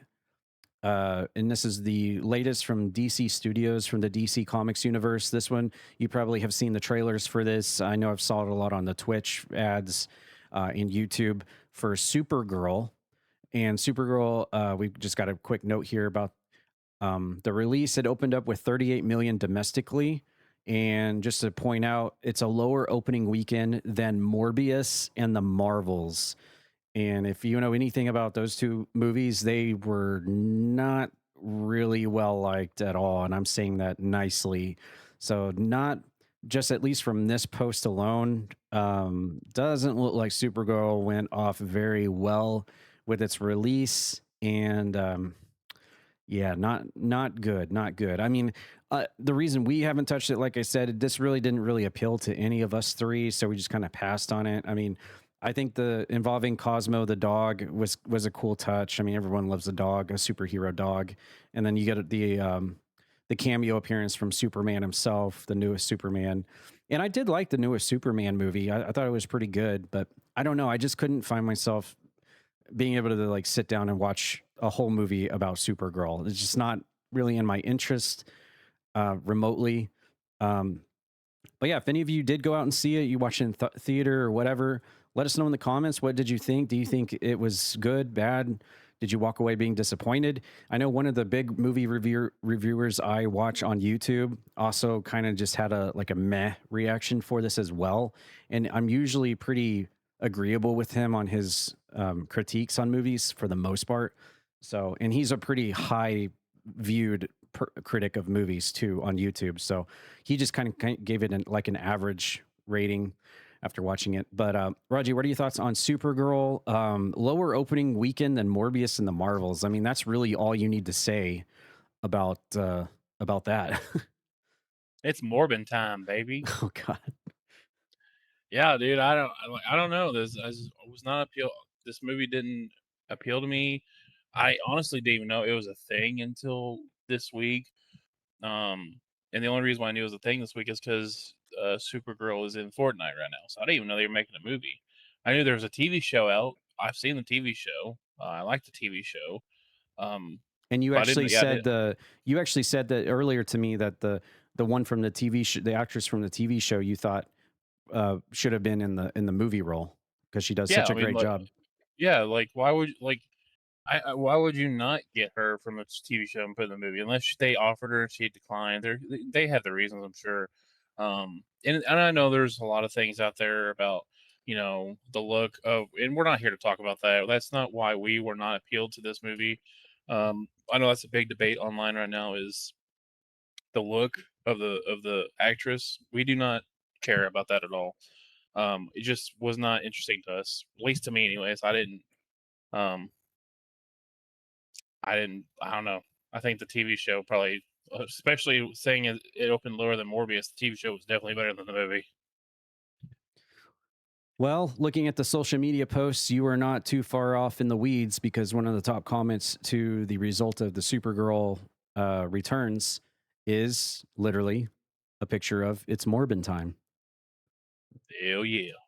All right, Grem, what are your thoughts about Supergirl? Of course, we never touched it here on the podcast, but is this something that you would find yourself checking? I mean, just for the Cosmo, the dog itself, it's got some entertainment value in it, but I mean, looking at the trailers, I know the what was it? Jason Momoa is in there as the kind of like the side funny character that he sometimes, like he was in the Minecraft movie, just like the side comedy relief looks like. And then of course you got the dog, and then Supergirl. Those are things that I think would fit right up your alley, Grim. But I guess just the story of Supergirl probably isn't in your interest level. I mean, I definitely would give it a shot, though. It's kind of the same thing when we touched on the Masters of the Universe movie, right? Everyone was kind of like, He-Man doesn't look buff enough and blah, blah, blah. And it really just boils down to what the story is, how it flows, and, of course, your cast of characters as well. So when it comes to crypto, that'd be kind of cool to kind of see. But, I'd probably wait for it to potentially just come on DVD or what have you, I'm probably not going to go out of my way to see the movie itself unless it got presented to me. Like a couple of friends are like, "Hey, you want to go see it?" I'm like, "Yeah, sure, why not?" So always kind of want to judge it on just my own taste and not what reviews say. But it's a shame that it's not doing very well. So what you're saying is rent it. I am not saying that at all. Yeah. I know what I'm saying, and I'm saying that I guess I called the dog wrong. I called the dog Cosmo this whole time, and I guess the dog's name is Crypto. So my bad. Okay, you're probably right. You're probably right. One of us is right and one of us is wrong. Make sure you comment down below on who's right and who's wrong. And if I am wrong by calling the Superman dog Cosmo, where did I get Cosmo from? Because I'm pretty sure there's some dog out there is named Cosmo from somewhere. But yeah, Fairly Odd Parents. Is it really? No, I don't know. That's just one of the characters. There's one on Seinfeld, but not a dog. Well, there you go. Supergirl. When it's being compared to or lower than Morbius in the Marvels, not a good sign, not a good look. And I'm pretty sure Morbius and Marvels is from Marvel, so it's not like even a dog on the DC universe. I also forgot to mention too, and another kind of a second kind of whammy to this too. KFC is doing a promotion. I knew I was going to get food in here. I knew it. There it is. KFC's doing a promotion with Supergirl, and it has Crypto the dog in like one of the buckets. So check that out. What about Cosmo the dog? Cosmo the dog is at your local. I'm not even going to do that because I like food so much. I don't want to put down any brand. So we're not going to do that because next week I'm going to get it where it's like, no, you can't talk about my food. Okay, no, you are right. Cosmo the dog is a character in the Marvel universe. Just not this one. In the Marvel universe? Yes. Oh, okay. Yeah, he was a Soviet space dog in the 60s. He was launched to Earth's orbit by the Soviet space program as part of an experiment, but was lost in space, arriving in nowhere and at some point being mutated by cosmic rays. Oh, so he was probably in like one of the Guardians of the Galaxy or something like that. Okay. He was part of the Guardians of the Galaxy. Yeah. Okay. So I was wrong comic book universe, but it's still a dog. Still Marvel. Marvel. It's or the Marvels. Yeah, it was Marvel, Supergirl, DC. So there you go. Oh, DC. Oh yeah. Well, still. Well, let's just be honest. James Gunn used to be at Marvel. So let's just it all ties together. Yeah, we can find ways to tie this all together. And please, nobody listening to this, if you're Team Marvel or Team DC, nobody get into a war with us over the don't care. Cosmo versus Crypto. Who would win in this fight? Okay, we're gonna move on to our sports block, and we just literally had a race earlier today, and it was another SVG victory there, and I believe what they told me earlier is he's now won the last 3. 2 of them were road courses. Maybe all 3 were road courses, but no. Oh, okay. Well, SVG has won the 2 big boy road courses, which puts him up the leaderboard, of course. But because of the really horrible performance of Tyler Reddick today, which he almost, if not, came in dead last. That actually drops him off the number 1 spot. And now our good boy, Denny Henlin, is now in the lead for the cup with a +1 next to his name. He is number 1. And if you had told me that was going to happen earlier on in the season, I would have said, like, what? No way. Tyler Reddick is winning every single race every weekend. What are you talking about? But Denny Henlin has finally done it. He is in the number 1 spot, albeit via very, very, very slim margin. And for the rest of the wrap-up, I'll send it over to Raji. Yeah, so SVG, road course king. Unfortunately, he was wrecked out last week for the street race at the Naval Base Coronado San Diego. He was leading that race until he got taken out by a wreck. But yeah, he comes back, bounces back, and wins here at Sonoma. And it was a fight. I was watching the last lap. It came down to him and Chase Briscoe. And Chase Briscoe, he was 1 corner away from making the pass to win because SVG's car was fading. Chase Briscoe was braking good in the corners, and that last corner, he just went a little too hard, got loose, couldn't make the run, and SVG ends up winning by, I think, 0.357. I don't know what that is, what the technical term is, 0.357 seconds. To show you how dominant this was, SVG led 74 of the 110 laps at Sonoma today. So, With that, SVG actually gained himself 63 points. And that was good enough to get him 3 spots. So now he is in the playoffs. He was 17th. He was just outside the playoffs. Now he has got a slight buffer at 14th for the chase if it was to start this week. The biggest move of the standings, I think, would have to be Denny Hamlin taking over Tyler Reddick's spot. And he is only 1 point ahead of Tyler Reddick. He's at 719. Tyler Reddick is at 718. Both drivers did not do well today, but Denny did just enough to get the lead. Tyler Reddick finished dead last to get 2 points. Denny Hamlin finished 26th to get him 11 points. That was a good enough 9-point buffer. So he was down by 8. He got 9 more points than Tyler Reddick did this week. That's why he has a 1-point lead in the standings. And next week they head to Chicagoland for the Eero 400. 267 laps, 400-mile race. That will be live on TNT Sports, July 5th at 6 p.m. Eastern. So we could be recording next week's podcast while this race is going on. Hey, I also want to point out, just looking at the Cup Series standings, and I'm looking over at laps led, my God, is Denny Hamlin just overwhelmingly ahead of everybody else on that stat. Yeah, and another thing with that is he might be leading a lot of laps, but that also goes to show you that poor guy gets caught up in so much shit that, sorry for cussing, that it just, that's why he doesn't have more wins than he does. You think he would have more wins with as many laps as he led, but wrong place, wrong time always happens to Denny Hamlin, it seems. And just for the listeners out there, I'll just clarify. Denny Hamlin right now, as of NASCAR.com, has led 824 laps on the season, and the next closest is Kyle Larson at 610. So wow, everybody else. Kyle Larson has not won a race this year. That's wild. That is wild. Grim, what are your thoughts on today's race? The standings now: Denny Hamlin in number 1. Anything you'd like to add? Yeah, you kind of touched on it a little bit. I was going to talk about the laps led, but I also want to talk about the difference between Denny and Tyler. And one more thing too, you look at, for example, wins. Tyler Reddick has 1 extra one. Top 5s, 1 extra one. Top 10s, 1 extra one compared to Denny Hamlin. And then you look at DNFs, and that is apparently really the only difference between a 1 point and being first and second. It's kind of crazy how the standings have changed a little bit. Because again, before, like you said, Tyler Reddick was running away in the beginning of the season with us, and we're kind of towards now like close to midway, and now all of a sudden it's like, wait a minute, we have a new points leader. That's really, really crazy. I also want to mention too, you guys mentioned SVG kind of creeping in and getting into the playoffs. Well, that means somebody had to get knocked off, and that was Eric Jones. He didn't really have a very good race today. I believe he finished in 23rd. Yeah, 23rd in this race. And right now, it's that last, like that 16 spot right now is up for grabs.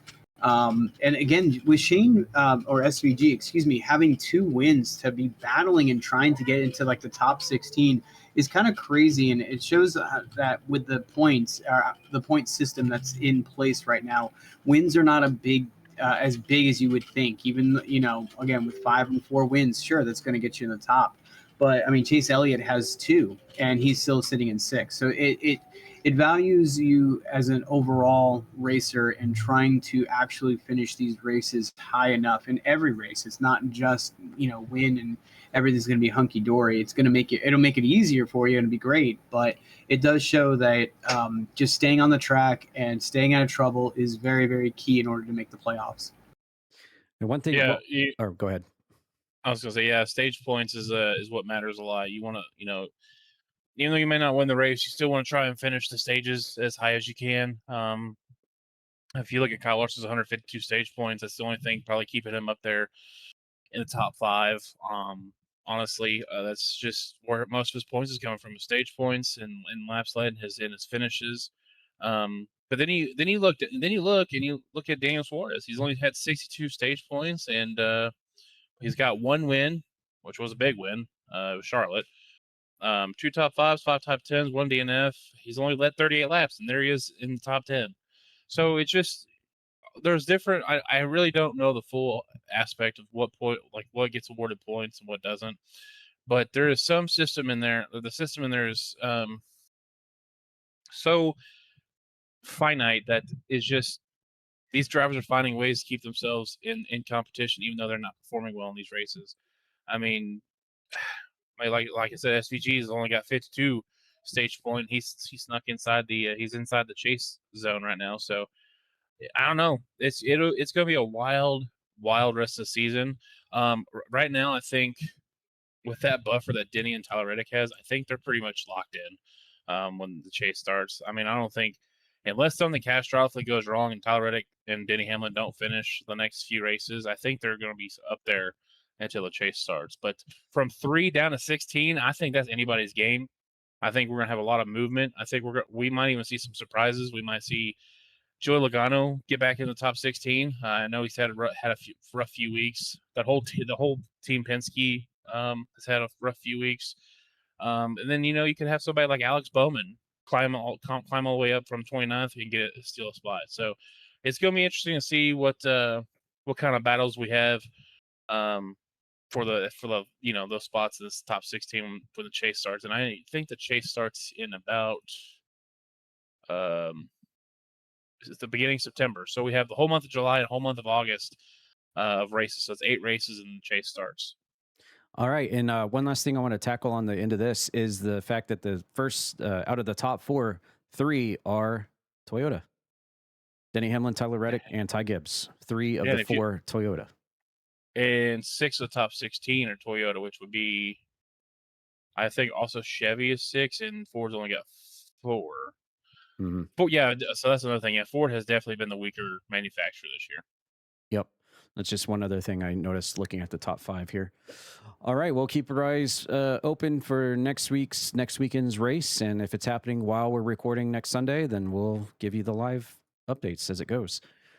All right, moving on. We had the college baseball World Series take place Monday, June 22nd, and pretty cool result. We saw Oklahoma coming in.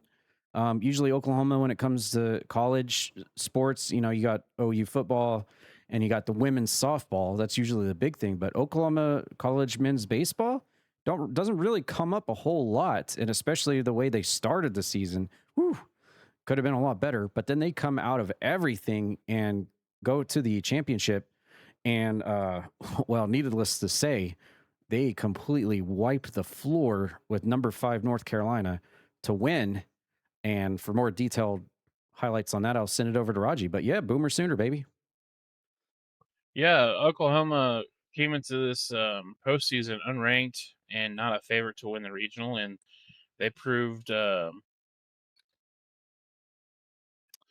lot of people wrong. I mean, they had. Sorry, I wasn't prepared for this. 1 second. Oklahoma played lights out all postseason. They played to win a championship. They didn't do very well in the SEC tournament, but then they came in and just I don't know. It was not the Oklahoma team we are used to. But yeah, they had the 3-game series against North Carolina. They won game 1 handedly, 9-3. And I was telling Dad, I was like, well, it looks like Oklahoma's going to march themselves to a national championship. But hold on there, partner. North Carolina kind of handed Oklahoma's rear end back to them with a 6-2 victory in game 2. And, that meant the horses and the wagons were coming out for game 3 because Oklahoma absolutely dog-walked North Carolina in the final game with a score of 13-2. And Oklahoma had 14 hits. North Carolina had 10 hits and just couldn't put runs on the board. Oklahoma matched their hit total with their run total almost and just marches their way to a national championship. Congratulations to the Sooners. The last time a team won the national championship as an unranked team coming into the postseason was 2016, 10 years ago. Coastal Carolina when they beat Arizona. Nice. Well, since the Thunder did not go all the way and win the championship, we can actually say, hey, you know what? College baseball, we won that one. There you go. And I think you were really unaware about it too until I told you. yeah, I was no, I like, mean, hey, honestly, Oklahoma's playing for a natty. yeah, no, I mean, I live like literally 10 minutes. I mean, you've been here. I live like literally 10 minutes south of Norman. And like, that wasn't really anything. Nobody was really bringing it up at all until they actually went into the championship. Then that started getting people's attention. And then that's when people are like, oh, okay, men's college baseball. All right, all right. Because that's not something that is really on our radar. You know, it's usually women's softball is what the big thing we're about. And then, of course, you know, college football. But yeah, that's awesome. Congrats to the Sooners, college baseball. That's really awesome. Happy to hear that. All right. Also, just one more thing I want to touch on.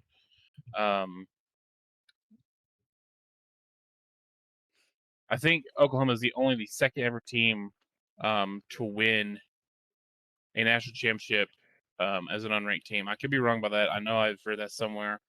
They're not the lowest seeded team to do it. Fresno State won it back in 2008, number 4 seed, but Oklahoma was unranked out of the top 25 in all the polls, I believe, and I think they're the only one of 2 teams to do that.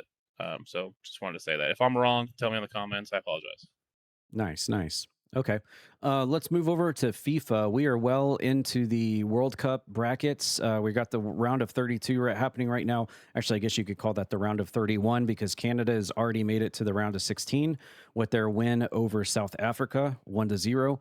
Real quickly, I'll just go through all the versus matches real quick, and I'll let Raji and Grem say what they'd like to follow up with. We got Germany and Paraguay, France and Sweden, Netherlands and Morocco, Portugal and Croatia, Spain and Austria, USA and Bosnia, Belgium and Senegal, Brazil and Japan, Ivory Coast, Norway, Mexico and Ecuador, England and Congo, Argentina and Cape Verde, Australia, Egypt, Switzerland, Algeria, Colombia, and Ghana. Those are your matches leading into the round of 31 for FIFA right now. Most of these matches are going to be taking place starting tomorrow all the way into my birthday. I think there's 3 games on July 3rd, my birthday. So it's getting down to the wire. Do you guys have any favorites so far moving into this? I think I'm just going to lean into the one that, you know, I just like to see it because we talked about this before we recorded the podcast.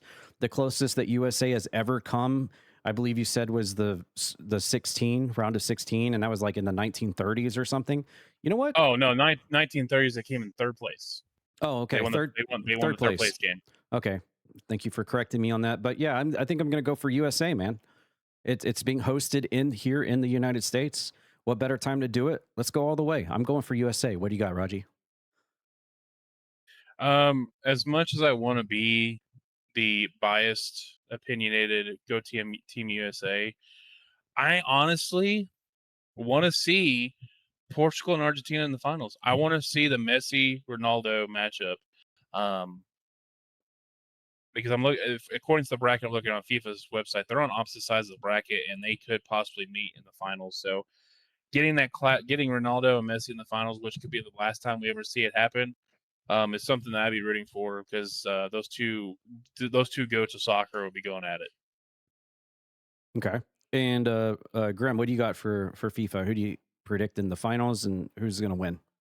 Well, you know, as a New York Knicks fan and all of a sudden having that miraculous miracle run to win the NBA title. Hold on. That depends. Did Danhausen curse anybody in the FIFA World Cup yet? Not yet. Well, we'll get to that as soon as it happens. And if it does happen, you will hear it at our podcast. But getting back to, obviously, we're going to be rooting for USA, but you had posed a question on who you think, or who we think potentially could be a really strong team. Watch out for France. They had a goal difference of 8. They did score. They tied for the most goals for in the group rounds at 10. So that's a team right there to watch. Is France? You said that their first matchup was against Sweden. So yeah, that's gonna be I think that would be a good matchup. But yeah, keep your eye on France. I think they might be a sneaky team that's gonna be really, really good. Nice. Okay, well, by the time we get to this podcast next week, we should be well deep into the brackets. So we'll have a little bit more analysis on what's going to be happening moving forwards for sure. But right now, it's really exciting to see this tournament shape up to the last 31 teams. Let me just go ahead and touch on this because I think I would be remiss if I didn't touch on it. Shout out to Cape Verde. They are the smallest country ever to make it to the knockout stage of the World Cup. And they finished second in their group by drawing all three of their matches. They drew with Spain, they drew with Uruguay, and they drew with Saudi Arabia. Goal difference is 0 because it was all draws. 2 goals to 2 goals. So they only score 2. They only allowed 2 in all three of their amongst all three of their games. So shout out to that country. Rooting for the underdog. Go for you. And your prize for that, Argentina. Good luck. Yep. Yeah, GG. If they, dude, I'm gonna say it. I'm gonna say it right now. If they beat Argentina, whatever the top comment says, I'll do. Whoa. What do you mean? You know, more stunning than that. If it's legal, dude. If it's legal. Listen here. You know what's more out there. You know what's more stunning than that statement is the fact that this is really going to let us know who actually sits and listens to our sports segment on the podcast. This is going to be a great test to see if we get any comments before next Sunday. So if you're listening right now, whether it's Spotify or YouTube, you better if they win, you better put that comment in there. Yeah, now's your chance. All right. Well, we're keeping on the sports block. We have 3 different professional wrestling to talk about. I don't think that's ever happened in a single podcast. We just had a lot of wrestling this weekend. But first, we're going to go over the, let's see, we've got TNA Slammiversary that literally just got done earlier as of the recording of this podcast. I'll just go over the results real quick. And if any of the other guys want to brush over some of the extras that happened, they can try to get right through this. Well, our first dark match was Elena Black by Martonails. Sorry, that's a Marky D reference. She's on OnlyFans. Defeated Indy Hartwell and Mara Sade by pinfall as a triple threat match, 5 minutes. The second dark match was Ricky Sosa defeating Eric Young by pinfall, 6 minutes. Then we started off the show with a Ultimate X match for the X Division title. Cedric Alexander defeated Amazing Red. That's a name from the past. Fabian Ochner, Frankie Kazarian, Casey Navarro, Leon Slater, who was the previous champion, and Mr. Elegance, and Cedric Alexander was able to retain the belt.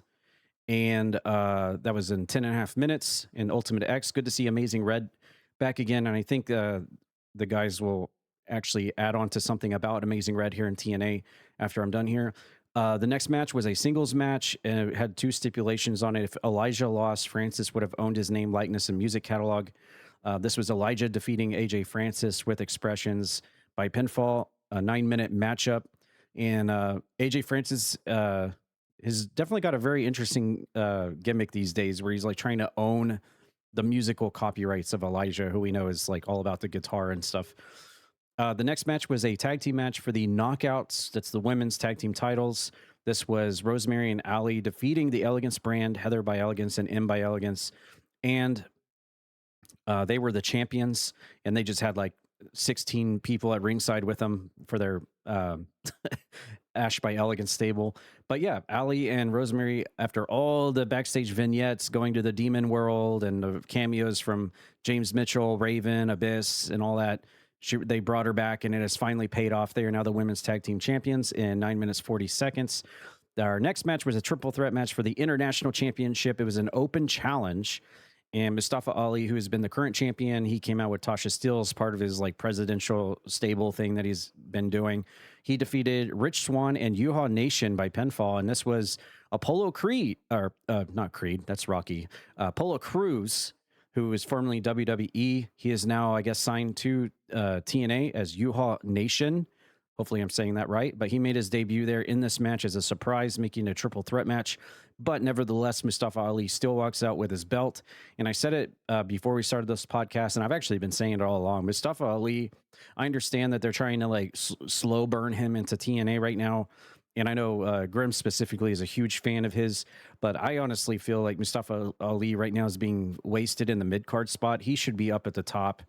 especially, and we'll get to this in just a second, but with Mike Santana's rumored departure from TNA to go to WWE, I feel like Ali is a perfect stepping stone to get push up into that main event. Just have him lose the belt some way, and then he can just focus entirely on the world title in TNA. I think that's the direction that they need to go with.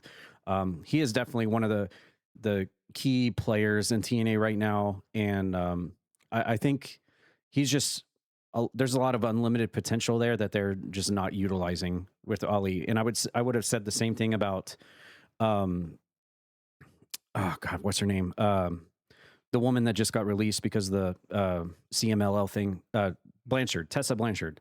They were really wasting her potential as well. Just have her floundering around with like mid-card level feuds and stuff. I feel the same way about Mustafa Ali right now. While I'm happy he has a belt and everything like that, I think he should be much higher on the card, but that's me off the soapbox on that. The next match was Moose with JDC defeating Eddie Edwards with Marky D likes to call her Miss Piss, but we'll call her by her real name, Alicia Edwards, the wife of Eddie Edwards. No surrender match, 13 minutes. This was a feud that culminated because Moose used to be part of the system with Eddie Edwards' stable. Then they turned on him, and has finally led us to this, where Moose defeated Eddie Edwards. And a lot of people were waiting for Alicia Edwards because she was originally aligned with Moose in the face turn kind of encouragement role of like, yeah, you beat up my husband and all his cronies after what they did to you.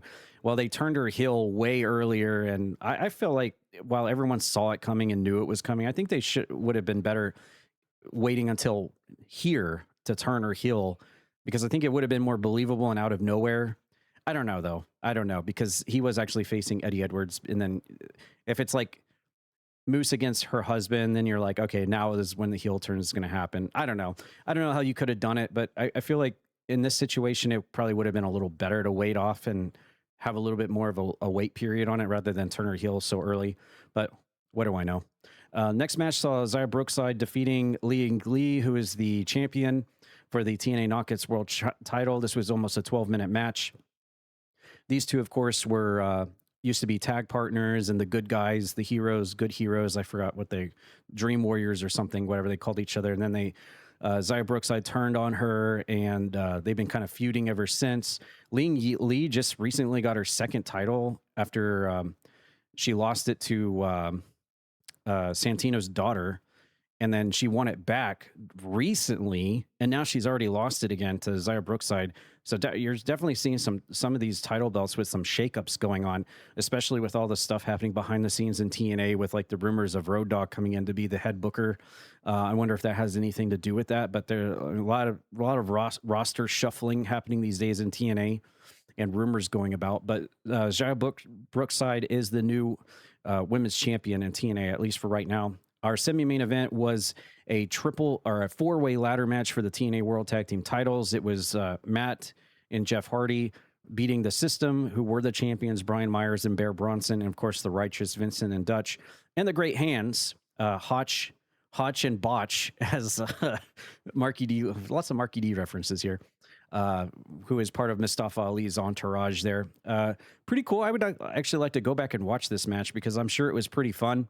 You got a ladder match in there. You got the Hardys, of course. I feel like the Righteous can do a lot of cool stuff too. And I think the Hotch and Botch can also do a lot of stuff in a ladder match as well. So I feel like that was probably a really entertaining match, almost 18 minutes. But the Hardys are once again the tag champions in TNA. And then our main event was a singles match for the world title. This was Nick Nemeth, otherwise known as Dolph Ziggler. He had a Call Your Shot championship match. He had like a trophy he won where he could cash in on a world title anytime he wanted. He finally decided to do it here on this pay-per-view. 15-minute match in our main event. He actually defeats Mike Santana for the title belt. Of course, we all know the rumors of Mike Santana leaving for WWE, and now Ziggler, Nick Nemeth, is now the top guy in TNA. I believe this is his first world title in TNA. This might be his first title, period, in TNA, but now he is the world champion of TNA moving forwards. And I felt like a lot of people were getting behind Santana. He was a believable champion. He was getting the fans behind him. He always had good cheers. His promos are good. His matches are good. Okay, Ziggler is a two-time TNA champion. My bad. Just got fact checked on that, so don't kill me on that. But yeah, good to see Nick Nemeth getting his flowers here in the year of 2026 on a second run. in TNA. His first world heavyweight title run was in 2024 at this very same pay-per-view. So there you go. Before you kill me in the comments, two-time champion for Ziggler in TNA. And you know what? He's also a really good wrestler. He never got his fullest. I know he was a world heavyweight champion in WWE and a U.S. champion and tag champion, all that, but he really never got his fullest potential in WWE. So I'm glad to see Ziggler still getting spotlight here in 2026 on a main event level as a world champion, even if it is for TNA. So that's awesome for him. But you know what? And these guys might agree with me as I pass it over to him, but I would love to see just a big, awesome main event feud. No fluff, no crap, just two dudes that can just give it all in the ring and just put on a 5-star match. I want to see Ziggler versus Ali for the world title. I want to see that feud. I think that would speak for itself moving forwards. But we also have some of the other stuff with like Amazing Red, and then some of the rumors with like Road Dogg, and then like a TNA Hall of Fame stuff and some cameos and stuff. But for that, I'll pass it over to Raji if he wants to, and if not, then we'll send it over to Grem.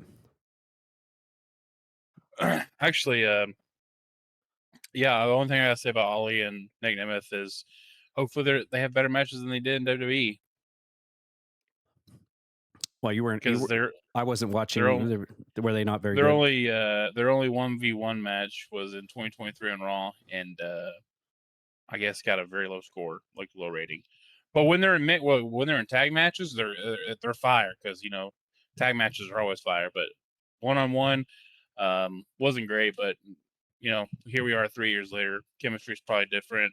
They're in the same, you know, TNA is different. They probably got better attitudes and probably be better. So they probably don't have a road agent telling them, yeah, you got like 4 minutes to go do your stuff for Raw. You know, it's probably a little different in TNA, I would say. Yeah. Grim, what are your thoughts on the TNA Slammiversary event and the rumors of Road Dogg coming in as just kind of taking over the company? Just rumors, of course, right now. And of course, the Hall of Fame news from earlier today. Yeah. First off, geez, I didn't think that my birthday was coming up. My goodness. But talking about all this on Ali and Dolph Ziggler, Nick Nemeth. First and foremost, Road Dogg potentially coming in is kind of a shock, yet not much of a shock. Of course, with the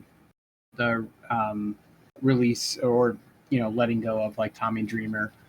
Slammiversary just seems like it was a pay-per-view where they wanted to try like different things just to kind of mix it up a little bit. You had talked about the tag titles going back to the Hardys, Zaya Brookside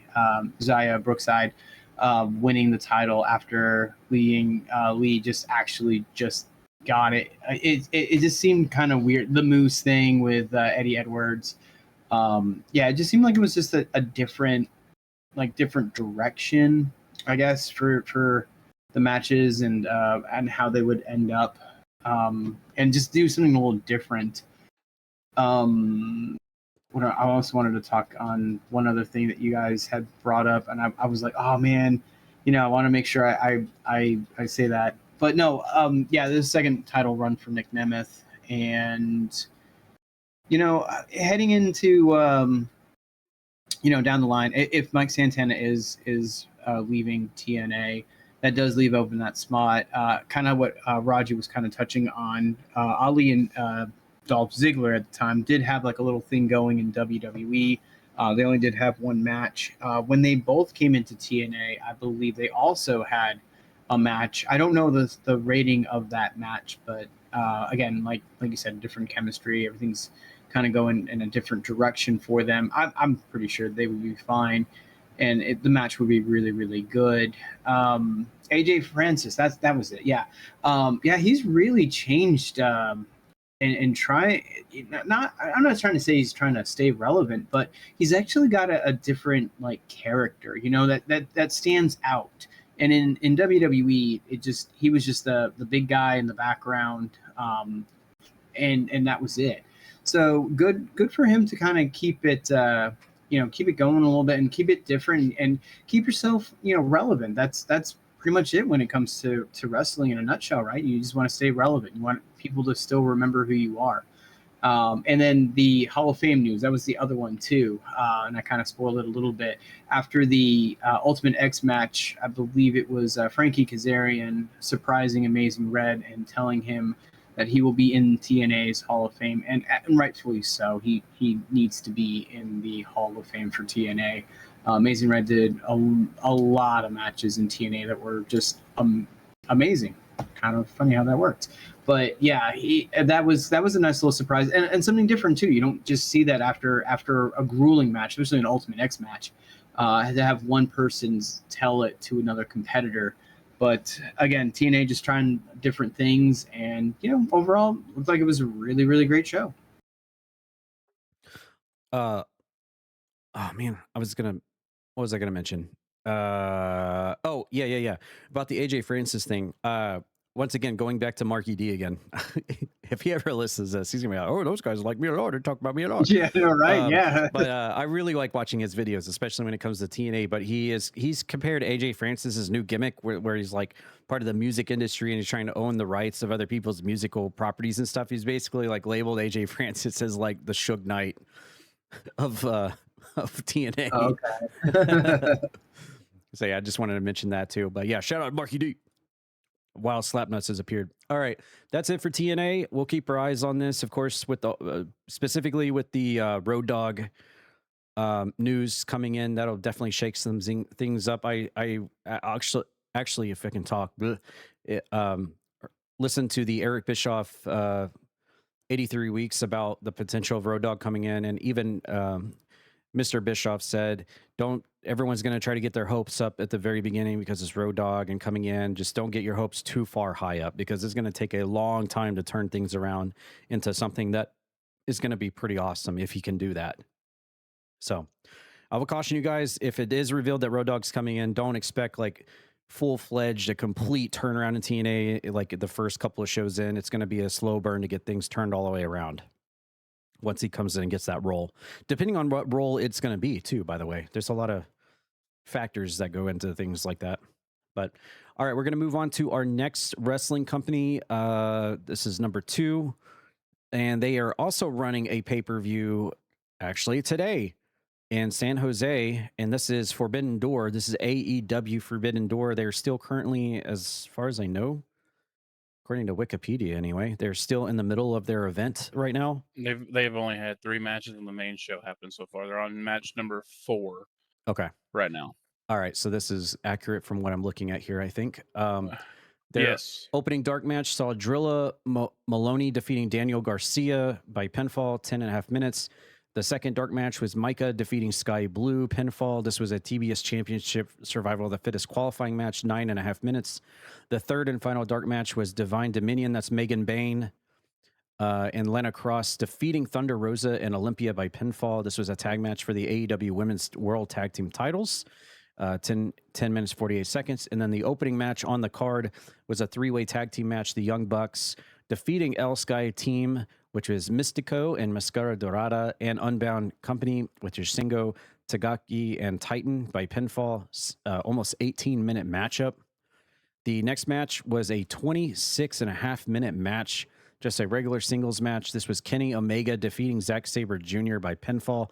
That's like a IWC wet dream right there in itself. The next match after that was Jon Moxley, who is the Continental Champion, defeating Bandito to retain the belt. 18 minutes for the AEW Continental Championship. And other matches on the card that are still currently in progress right now. Shota Umino, who is the IWGP Global Heavyweight Champion, will be defending his belt against Pac tonight. That's currently happening as we talk right now. There's also the tag team match for the AEW World Tag Team titles. That's Cope and Cage. Edge and Christian will be defending against the Dogs, David Finlay and Clark Connors. We also have Thekla, who is the Women's World Champion, putting her belt on the line against the Starlight Kid. We also have the Women's Owen Hart Cup Final, and the winner will receive an AEW Women's World Championship at All In. That's Mercedes Moné taking on Maya World. The semi-main event is for the Men's Owen Hart Cup Final, and the winner will get a AEW World Championship match on the men's side. And that semi-main event is Will Ospreay taking on Swerve Strickland. And, of course, the main event of Forbidden Door will be a steel cage match and is a big team, like almost like a War Games match here. If Briscoe's team wins, he will earn an AEW World Championship match against MJF. That's the stipulation here. The participants are Team Briscoe, Mark Briscoe, Orange Cassidy, Roderick Strong, Kyle O'Reilly, Takeshita, and Darby Allin. And they are taking on MJF, Kevin Knight, Kyle Fletcher, Jake Doyle, Okada, and Andrade in the main event. Big War Games match there. So yeah, that is Forbidden Door happening right now. I figured we'd at least cover it since there's so much wrestling stuff going on over the weekend. I know neither of you really pay super close attention to AEW, but do any of these matches on the card really stand out to you at all? I think Raji has already said nope. So I'll by proxy send this over to Grem. I know you want to at least probably tackle the Edge and Christian thing. But yeah, I mean, I haven't really watched AEW in a long time, but some of these matches actually excite me just out of curiosity. I love to see, especially that main event. I'm a sucker for giant multi-man matches, and it's inside a steel cage. I mean, that in itself, I don't really care who's in it. It's going to be pretty fun to watch. And some of these matches are like really like wet dreams. The Omega and Zack Sabre. I mean, come on. And then the 3-way tag match. I know a lot of people don't like the Young Bucks, but they are entertaining when it comes to a match. 1 million super kicks and flippy flops put aside, they still put on an entertaining match to just watch.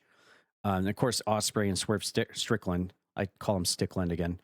But yeah, Graham, what do you think about Forbidden Door in AEW right here? Yeah, real quick, besides the obvious one with Cope and Cage, you just hit it too.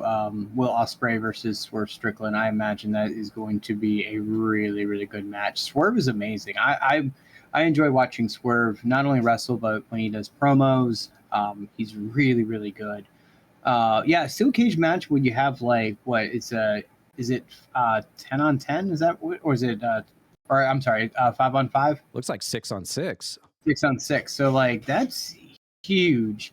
That's going to be a mess of a match with so many people in like just a steel cage. That's this pay-per-view is, like you said, pretty much a dream come true for a lot of fans. So it's a shame that's only like not even halfway done yet. We can only touch on a couple of matches, but yeah, it's definitely got some really good ones on this card.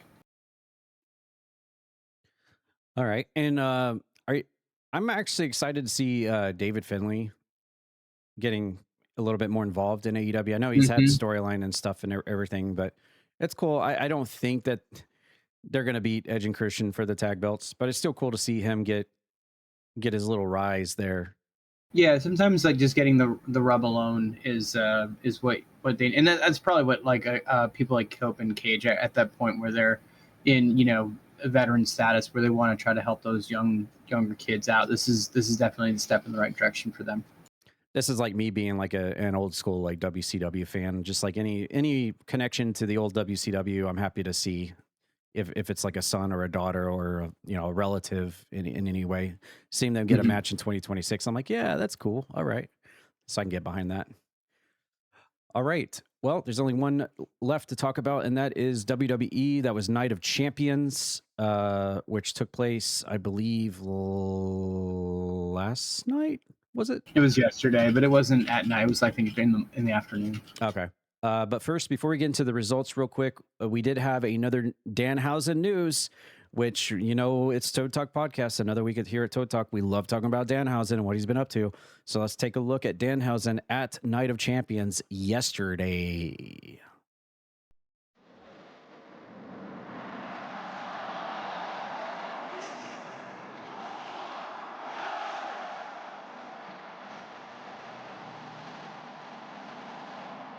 I had a run-in with him earlier on the Countdown show.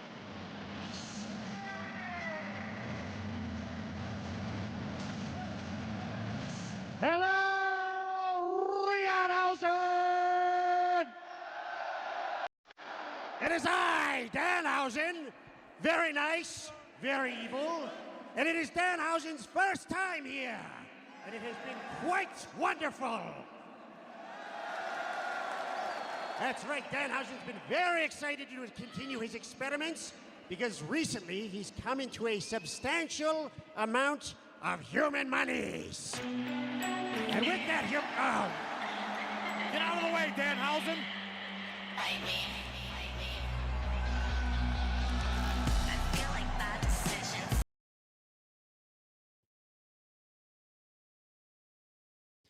All right, I muted so we don't get striked for her music. So that's why the music cut off. We'll cut it back on as soon as they start talking here. Speaking of money, you owe the Judgment Day a whole lot of money. And if you don't find a way to get it back, a lot of bad things are going to happen to you. Do you understand me?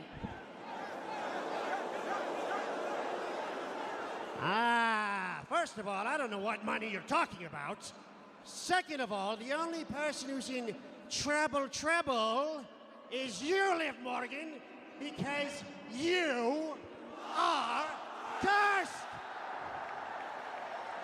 Oh!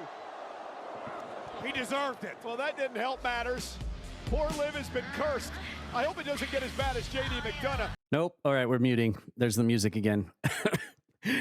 Yeah, for those that don't know, WWE loves seeing their content up on YouTube. So, yeah, we'll see what happens on that after the Danhausen theme song. But there is Danhausen coming out on the stage for Night of Champions yesterday, just doing what he does best with the crowd.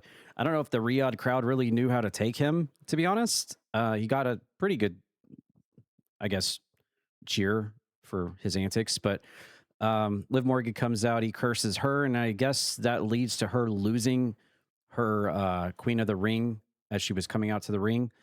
But yeah, we always follow Danhausen. We love watching along with Danhausen, seeing what he's up to. And also we didn't include it here on the podcast, but I did see over the weekend that they actually had a tag match where The Miz was and Kit Wilson were actually in the match, and they were acting like Frankenstein things. I think it was like a dark match or something. So they've actually been having matches as like their Frankenstein versions under Danhausen. So that's pretty cool to see them do that. But we'll go right into the Night of Champions results here. First match up, we saw Obafemi defeating Jey Uso to become the 2026 King of the Ring. And I think that's rightfully deserved. I think Obafemi is a classic personification of when you talk about King of the Ring. I think Obafemi fits that bill perfectly. So that's a good call there. Good to see him continuing to get his strong push there in WWE. So yeah, Obafemi is the newest King of the Ring throughout the years. There's definitely been some good ones and some weird ones, but I think this is a perfect one. Then after that, we saw Io Sky defeating Liv Morgan to become the Queen of the Ring, and that falls into the whole Danhausen thing as she was walking out on the stage we just listened to. Io Sky becoming Queen of the Ring, I think that fits pretty good too. I like that. It's got a nice ring to it. People really love Io Sky. She's got charisma. People get behind her, so she's a good one, good fan favorite to get behind. And Obafemi and Io Sky match up really well together when you're like trying to put someone over for the tournaments. So I think that's a good match there to have two people win. But then after that, we had a steel cage match. Actually, I'm sorry. Io Sky chose Liv Morgan for SummerSlam as well, because I guess one of the perks of being the King of the Ring, I believe, is you can choose which champion you're going for. Is that correct? Is that one of the perks of winning? Yeah, that sounds about right. Yeah, it was King and Queen. Yeah. Okay, so I guess Obafemi did not reveal who he's going for. Then he just. Yeah, okay. He won the match and earned a SummerSlam world title match of his choosing, but he didn't actually drop who he's going to be going for. Io Sky won and immediately said, I'm challenging Liv Morgan, which is pretty funny considering she had just beaten her. So the next time they meet will be at SummerSlam for the title belt. So there you go. After that, we saw Seth Rollins defeating Braun Breaker inside a steel cage match. So that rivalry is still going on. We also had the U.S. champion Trick Williams defeating Ricky Saints. This was a U.S. title match, and Trick Williams continues to hang on to that U.S. title belt over Ricky Saints in that match. And then after that, we had the Women's United States Championship match, and that was Tiffany Stratton defending her belt against Jade Cargill. And it's kind of funny because I've been seeing like social media shorts and posts of Tiffany Stratton. She's sitting there with I believe Blake Monroe. I don't know if this is a Twitch stream or a YouTube stream, but she's been doing that a lot. And I think from what I was seeing, she actually accidentally revealed and spoilered what her outfit was going to be in Riyadh. on her like live stream, whatever platform it was on. So people were like, "Oh, or no, it was SummerSlam. I'm sorry, not Riyadh."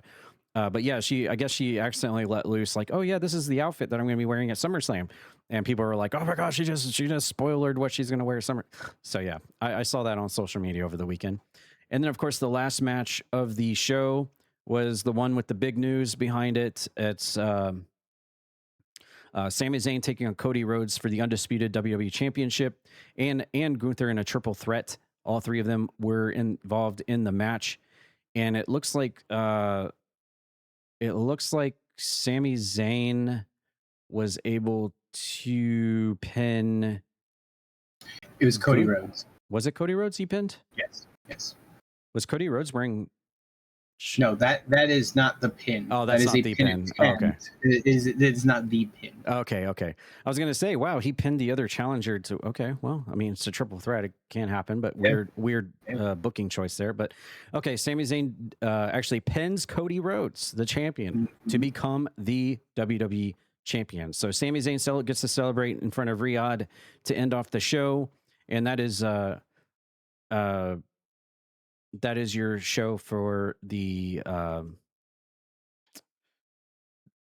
pay-per-view. The PLE. Night of I was going to say PLE, but I couldn't find the word. I'm so old school pay-per-view. I know. Night of Champions 2026 results there for WWE. Do you have anything that stands out to you here on the show? Obafemi and Io Sky being king and queen of the ring, and then the Braun Breaker, Seth Rollins, Trick Williams retains, Tiffany retains. I'll be quick. Just a couple of things. Even though Obafemi didn't announce it, beating Jey Uso, you kind of maybe already have an idea on who Oba is going to pick. Io winning makes a lot of sense. Io is very, very popular. Everyone loves her like crazy pose and everything. She's really helped kind of help bridge the women's division, last year and even into this year. So it was rightfully the right choice for both the king and queen, for sure. Braun Breaker, I saw a picture of Braun, like he got cut. I want to say it was like around his left eye, but there was blood, like his whole, like the side of his like the left side of his face, just above his cheekbone, was like bloodied. So that was kind of a brutal match. Trick Williams still is still a face, which is crazy because that's not how they brought him up. And I believe too, Ricky Saints even got a little H. I probably pronounced that wrong. He got him kicked out because he faked getting hit with like some cane or something on the outside of the ring, and the referee didn't see it, and so they thought that little H was the one who hit Ricky Saints with it, and they ejected him. So kudos for that. That was kind of a nice little callback for like a Eddie Guerrero kind of thing. Jade Cargill versus Tiffany. I didn't realize that was on the card because I thought Jade was still going after Rhea, but I don't know what happened there. But I guess I don't agree with that. I feel like Jade's good enough to win that title. So but kudos to Tiffany on that. And then we talked about it a little bit with Sammy. I think Sammy did like a kind of like a roll up kind of deal, caught Cody off guard and pinned him 1, 2, 3 to be the undisputed WWE champion, which a lot of people, including myself, didn't think. Honestly, when I saw it was going to be a triple threat, I was like, oh, Sammy's going to eat the pin. That's how it's going to go. And then at SummerSlam, it'll be Cody versus Gunther for the title, and Gunther probably would have been a champion at that point. So kind of an interesting turn. I was not expecting Sammy to win. So. Which makes it interesting that Obafemi is now has the claim, because now he can choose Sami Zayn or he can choose is it Roman on the other side? Yeah, it's Roman. Yeah. I would seem to think that it's probably going to be more towards Roman, Obafemi versus Roman. That seems more likely. Yeah, but Sammy is an honorary Oos, bro. Yeah, there you go. That's Night of Champions 2026 for WWE. I do like the King and Queen winners. I think those are good. Of course, I would, and also as a sidebar note, I know a few podcasts ago we were talking about how like Julia needs to change and what we need to do with Julia to get her back on the map again. She's just floundering. Well, it seems like they probably listened to our podcast because what do you know? She's got her hair blonde. She's now a face. She's turned on her, or not turned on her, but there's a tease breakup between her and the lady she's been teaming with. I forgot her name. Actually, no, they had a match on SmackDown, if I'm not mistaken. Oh, okay. Well, there you go. Even better. Yeah. So, turning her face, giving her blonde hair. The crowd reaction is getting a lot better for her again. So there you go. I'm happy to see it. And whoever is listening, make sure you comment below. Yes. Please comment on our podcast if you're the one responsible for turning Julia face and giving her blonde hair, because I 100% like what you're doing, if you know what I mean. All right. Well, that'll conclude our sports block. We're going to go right into Croakitoad community news, usually our last bit of the podcast here. And we're just going to talk about this week in Croakitoad. And we had two streams last week because obviously I had to go out for work. So it was kind of a short week. But we'll go ahead and talk about, I don't know, did we talk about the Trivia Murder Party, Dodge Brawl, Mecha Chameleon on last week's episode? Do you know? Or was that? I want to say we did. I think you. Yeah, we did. Because that would have been 21st. Yeah. Dodge Brawl, because that was hilariously fun.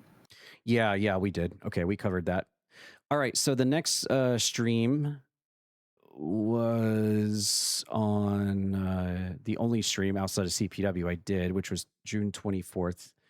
Right. Okay, so we did a couple more Steam Next Fest demos. Steam Next Fest is now concluded for the June version of it, and we played so many demos. Those of you follow me here on my YouTube, you've probably seen how many uploads I've been doing for all the different demos I've done. I've probably like 40 to 50, just crazy amount of demos, but it's always fun. And I know that this would be basically my last chance to try to get in the demos that I haven't tried to play yet. So I really tried to cram in just one more night of all the demos I wanted to try. And on this night, we did As One We Survived. We did Cover Koala's Fasco. We did Dragon Fire Deluxe. We did Hold the Line. We did Masuku.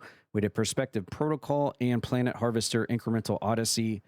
And those were a lot of fun. The one that stuck out to me the most probably was, well, they each kind of stuck out to me in their own different ways. As One We Survived was a really, I kind of considered it kind of like a mixture of like State of Decay and Planet Zomboid together. It really just dumps you out in this post-apocalyptic world where there's bandits and wolves and stuff. And you have a hunger meter, a thirsty meter, a cold meter, and you have to just go out and start scavenging in this wasteland and just collect items, like hammers, nails, boards, metal, food items, berries, all this different stuff to survive. Otherwise, you're just going to starve to death. And then there's, of course, enemies that you have to defend yourself and stuff. Very open world, lots to take in, lots to try to figure out to survive in that game. The next game was Cover Koala's Fasco, which was like of the ilk of the Hidden Cats games. And we all know I very much love those games. Only this time it was from a brand new developer, and it was koalas for a change instead of cats in the one frog game we'd done. So that was really fun. I really enjoyed that one. And the colors also fill in for that game. And I'm a super big fan of that when the game actually fills in the colors.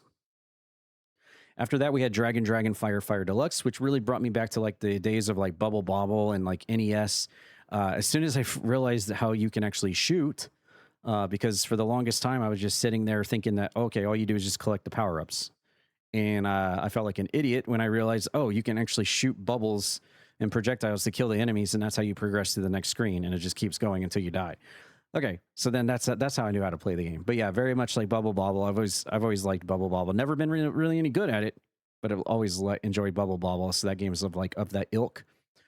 Next was Hold the Line. It was very much like a Call of Duty Zombies style game. I played it solo, but I think it would have been a lot better experience having more multiplayer.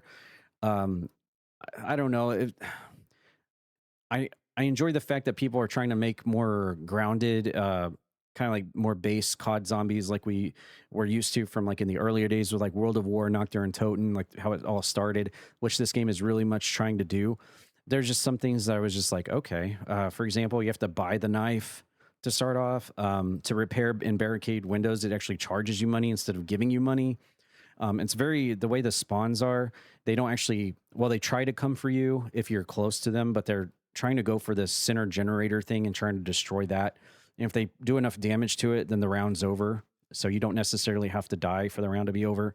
It's very much based on having multiple people in there, because it does get a little bit overwhelming. And then the cost of ammo and stuff and the guns is pretty high. So it really makes you really try to play with friends and have a co-op aspect over playing solo. So I think if I had played with a few people, I probably would have had a better experience with it.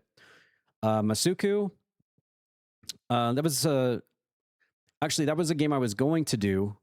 Correct myself. That was actually a game that was on my list, but I didn't actually do. So I wasn't able to actually tackle that because time ran out. But Perspective Protocol, we did do, in fact, and this was a really interesting puzzle game where it kind of took the aspect of like 3D and 2D elements, where you could change the game to a 3D aspect into a 2D side scroller based on what wall you're looking at or floor or whatever. Very puzzly. You have to maneuver blocks to lower platforms to continue and get through the level. Very much Portal inspired here as well, with like the scenery, the atmosphere, the music. But very interesting game where you don't really see, I mean, there have been games out there before that I've played, but taking that 3D aspect and being able to change it to like a 2D side scroller to manipulate the level and the world to advance through the level was really interesting. But yeah, that was a fun one. It actually got me stumped a few times and I almost quit out of it because we ran into a soft lock situation, but I restarted the main menu and restarted it, and then it fixed itself. So I was glad to be able to finish the demo, because otherwise I was like, okay, this is broke. I don't know how to fix this, but we managed to get through it. And then the last game we did was Planet Harvester Incremental Odyssey. This was a really fun one where you control like a little ship thing, a little tank thing that blows projectiles and saws and stuff. And you just go around chopping down candy canes, lollipops, cotton candy stuff, all the sugary sweets to collect the resources and then put more upgrades into your tank thing that you're going around just chopping these candies down. And each time you do a run, you pump it into another upgrade, and you go back again and more collectibles, do another upgrade, go back out, collect more stuff, do another upgrade, and it just like incrementally upgrades your tank as you move on. It was a really fun game, really addicting. Just keep going, and nothing really seems to count against you. Like if time runs out, there's not like, oh, you didn't collect X amount, you lose. Nothing like that. So that was really cool. Very casual experience for like that incremental type of game. If you're a fan of that. But yeah, that was really all we did for last week. We also did Gutted Infested Crypts as well. That's one that we did add. And that was actually a recommendation from OG Brad Vickers. He had played this for his stream for Steam Next Fest. And that was a very bloody, gory game. If you want to see some gratuitous blood and gore, check out Gutted Infested Crypts demo on Steam. It's an FPS game. It's super dark. And I mean dark by like visually. It's like really dark. You're like mostly in these caves. It's at nighttime. There's so many bugs / insects roaming around trying to kill you. It's an FPS type of game where you get an axe, you get a rifle. They give you good ammo and health and stuff, but you do die pretty easily. Just basically an old school like boomer shooter, but with pretty good graphics. Kind of reminding me of like Xbox 360 era graphics there. It had like a really weird filter that I believe like made some of the cavern areas just a little bit too dark for its own good, because you couldn't really see the environment. And I feel like part of the charm of playing a horror game is, you know, you want to have it dark to have that ambience, that dark, broody ambience. Oh, I'm in the dark. But at the same time, you don't want it to be too dark where the player can't actually see what's going on around them. You want to hit that nice middle ground where the player can look around and be like, oh, this is scary. This is spooky. But if it's just literally like basically a black screen, you're just like, okay, I can't see anything. So I think it fell a little bit short because of that. But nevertheless, a good horror FPS game with tons of blood, vomit, decapitations, all kinds of stuff like that. If you're into that kind of stuff, definitely check that one out. But yeah, that was the games we did to wrap up our Steam Next Fest for June. And then the only other stream we did was the last Tuesday's CPW wrestling show. So we'll jump right into that, and I will list off all the matches. And if anything stands out to any of these guys, I'll let them comment, and then we'll basically wrap this thing up. To start off the show on the June 23rd episode of Croakitoad Pro Wrestling, it was the go-home show for Beach Brawl, by the way. This upcoming Tuesday is the PLE, if you will. So this is moving into that frame of like, okay, this is the last show before the big buildup. To kick off the show, we had Raji defeating Psycho T, the world champion, 3.5 match star rating. This was kind of a culmination of a match that we'll see a little bit later, where it's like taking two different big storylines going into Beach Brawl, combining them and hodgepodging them together, where we know Raji will be taking on Grem, and Psycho T will be in a team with Spinny to take on Cassie Ryan and Pat McAfee. So this was just Raji as a former world champion taking on the current world champion, and actually gets the win. And Raji actually was accompanied to the ring by Cassie Ryan and Pat McAfee in this match. Psycho T didn't get escorted to the ring by Grem or Spinny, and he kind of called that out a little bit. He's like, where's my backup at? And we'll get to that a little bit later in another match. But yeah, Raji gets the win to start off the show. Then we had AJ Jacobs and Puppy defeating Aiden Gallagher and Spike Ryan, 5-star tag team matchup. Of course, we had AJ Jacobs and Puppy, who are known as the best friends. They're a very consistent team together, taking on a very interesting team that I once I saw it, I was like, okay, I can get behind this team. Aiden Gallagher and Spike Ryan, both of whom have had very different paths leading into Beach Brawl. Aiden Gallagher's involved in this retirement match against Linky. Does that mean the loser has to retire? What's going on there? That's gonna be very interesting. If Linky loses, then he has to retire. Then what's going on here? But Aiden Gallagher and Linky have been feuding for months now, months and months and months. One of the longest going rivalries in CPW right now. And teaming up with Spike Ryan, these two guys are like two peas in a pod right now in terms of their standing in CPW. You know, Spike Ryan has been kind of on again, off again, feuding with Nathan Moore, Maggie, and Rogue, and basically everybody. And I guess he had no problem teaming with Aiden tonight in a tag to take on AJ Jacobs and Puppy, especially after their 6-man tag loss. Spike Ryan took the pin, took the L. I believe it was from Rogue the week before, and Puppy tried to go for a breakup on the pinfall and missed. So there was a lot of like, did Puppy miss on purpose? Because they were on the same team, but we know Spike Ryan is like turned to the bad side. And so, yeah, we don't know. But AJ Jacobs and Puppy score a win over them, nevertheless, in the second match. The third match saw Deputy Dog defeating Queen Savi, the Young Lions champion, and North Greenfield, 4.5 match star rating. This was a culmination of the match the week before, which also included Kadaj Valentine as a 4-way match. North Greenfield got the most eliminations by eliminating his own partner and Queen Savi out of that match, but then Deputy Dog defeated him to win the whole match. So in Eric Bischoff's unlimited, ingenuity, he decided to put the Young Lions champion Queen Savi in there with the man that won the match and the man that got the most eliminations from the week before, and it was Deputy Dog that ended up getting the win. So he has earned himself a shot against Queen Savi this Tuesday at Beach Brawl for the Young Lions championship. Sucks for North Greenfield because he did a lot of the heavy lifting the week before, but Deputy Dog ends up winning. The next match was Morzo and Mr. Cantot, the tag team champions, defeating Rasher and Shadow Chrono, 4.5 match star rating. This was the return of Team Sonic as probably a one-night only kind of gig, since Shadow Chrono is now Shadow Chrono, not, Sonic Chrono like he used to be for Team Sonic. But it was Sonic the Hedgehog's anniversary, so Rasher and Chrono reunited as a tag team on this night for that matter. But it didn't matter, as Morzo and Mr. Cantot, the tag champions, continue to do what they do, and that's win matches when you least expect it. And Morzo obviously putting Rasher in some very, let's just say, precarious positions on Sonic's anniversary and birthday, but I'm definitely in a Morzo way. The next match was Chain defeating Miles Wildmore, 4-star match rating. There wasn't really a whole lot going into this one. It was just two guys going to battle in a singles match. It was good to see Miles actually compete in a singles match for a change. He's been there with Azarine and Alessandra, just trolling people backstage, assaulting them from behind, and being a thorn in Mike Metal's side lately. So it's good to see one of the unholy union actually get an official match in a singles role for a change. But Chain, with Paul Bearer at ringside as his manager, was able to get a win there, a 4-star match rating. After that, we saw Lucinda defeating Chalk in a 3-star match rating. This is a really interesting match for the women's division because, as we know, it's all about Asterial and Celestia these days. We kind of dropped off on the whole 2 other people involved at the very top of the women's rankings, which was Lucinda and Chalk after CyberSlam. So it was good to see them go at each other as kind of like the secondary ulterior universe of, now that we know it's Ash and Celestia. But what about these 2? So they went head to head and Lucinda picks up the win, 3-star match rating there. After that, we saw Jess Moxie actually beating Jen Von Lee, the hardcore champion, 5-star match rating in a hardcore, it was a knockouts match. I think it was a knockouts match. Yeah, it was a knockouts match.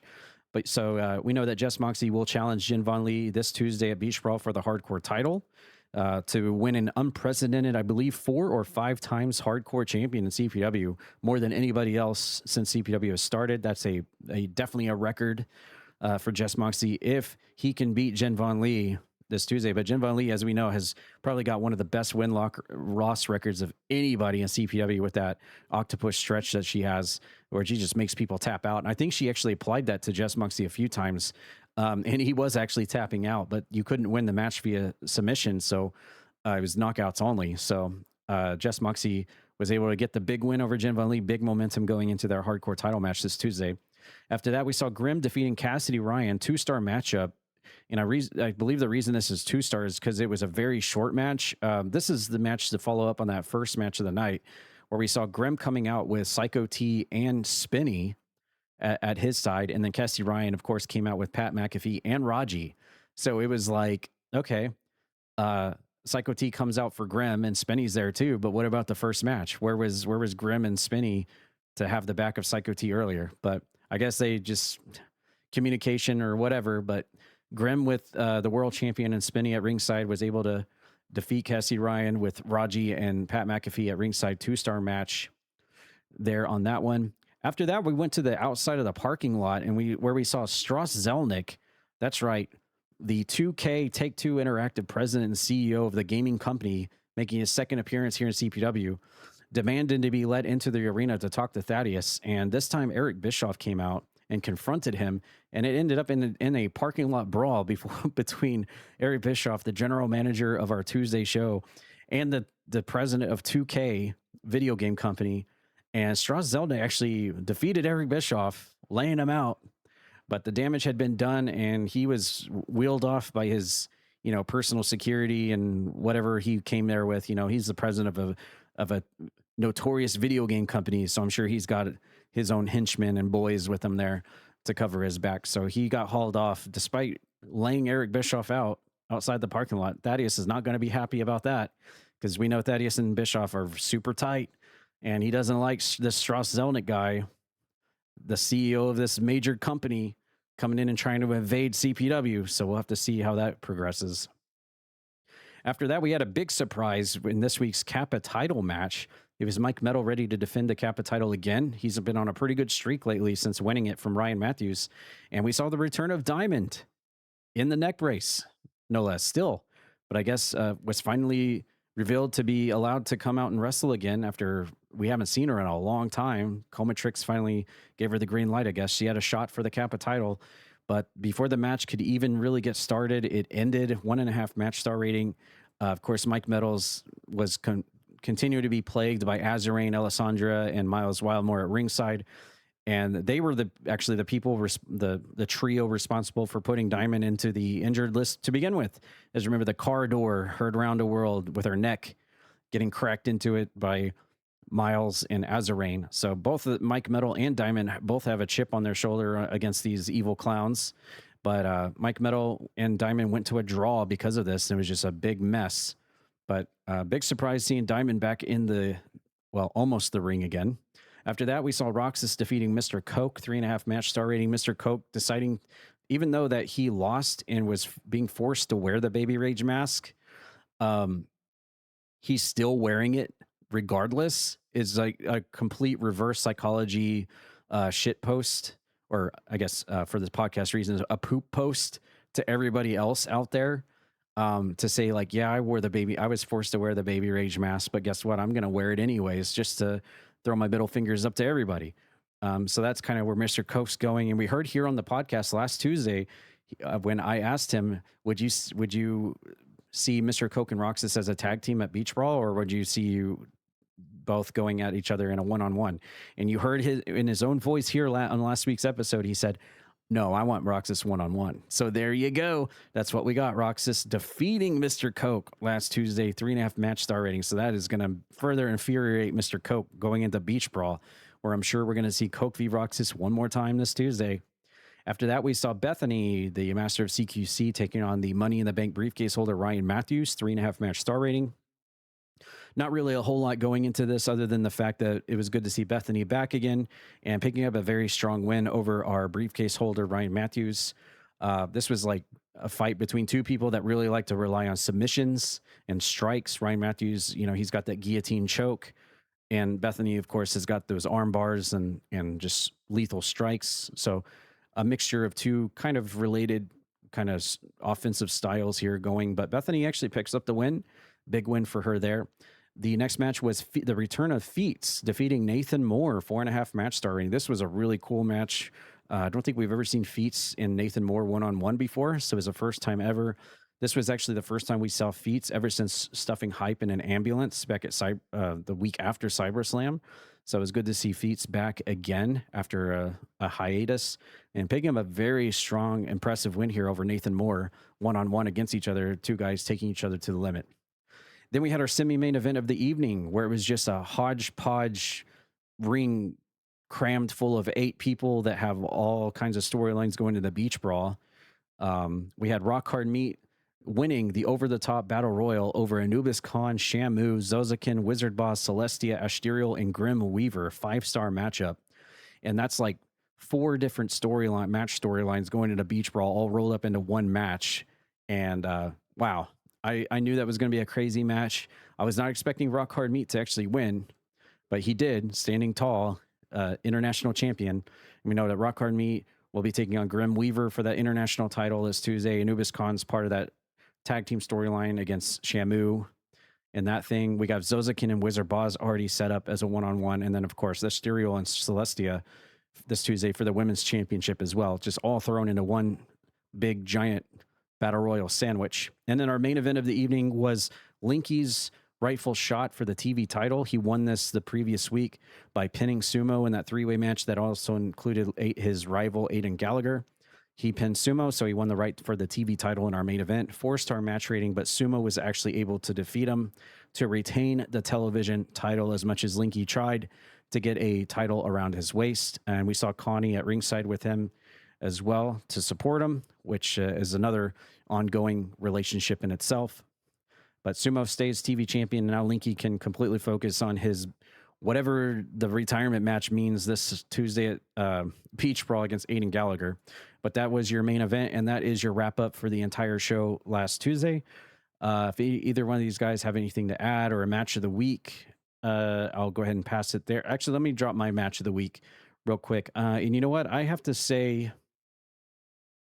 out of everything we saw, I think the easy choice is the semi-main event, the 8-person battle royal, because there was just so much going on and so many different feuds smacked into each other there. But honestly, I thought it was really pretty cool to see Feats and Nathan Moore finally go one-on-one together. I thought that was a pretty solid match, and I'd like to see more of that. But Raji, what do you feel about last week's show? Do any of these matches stand out to you at all?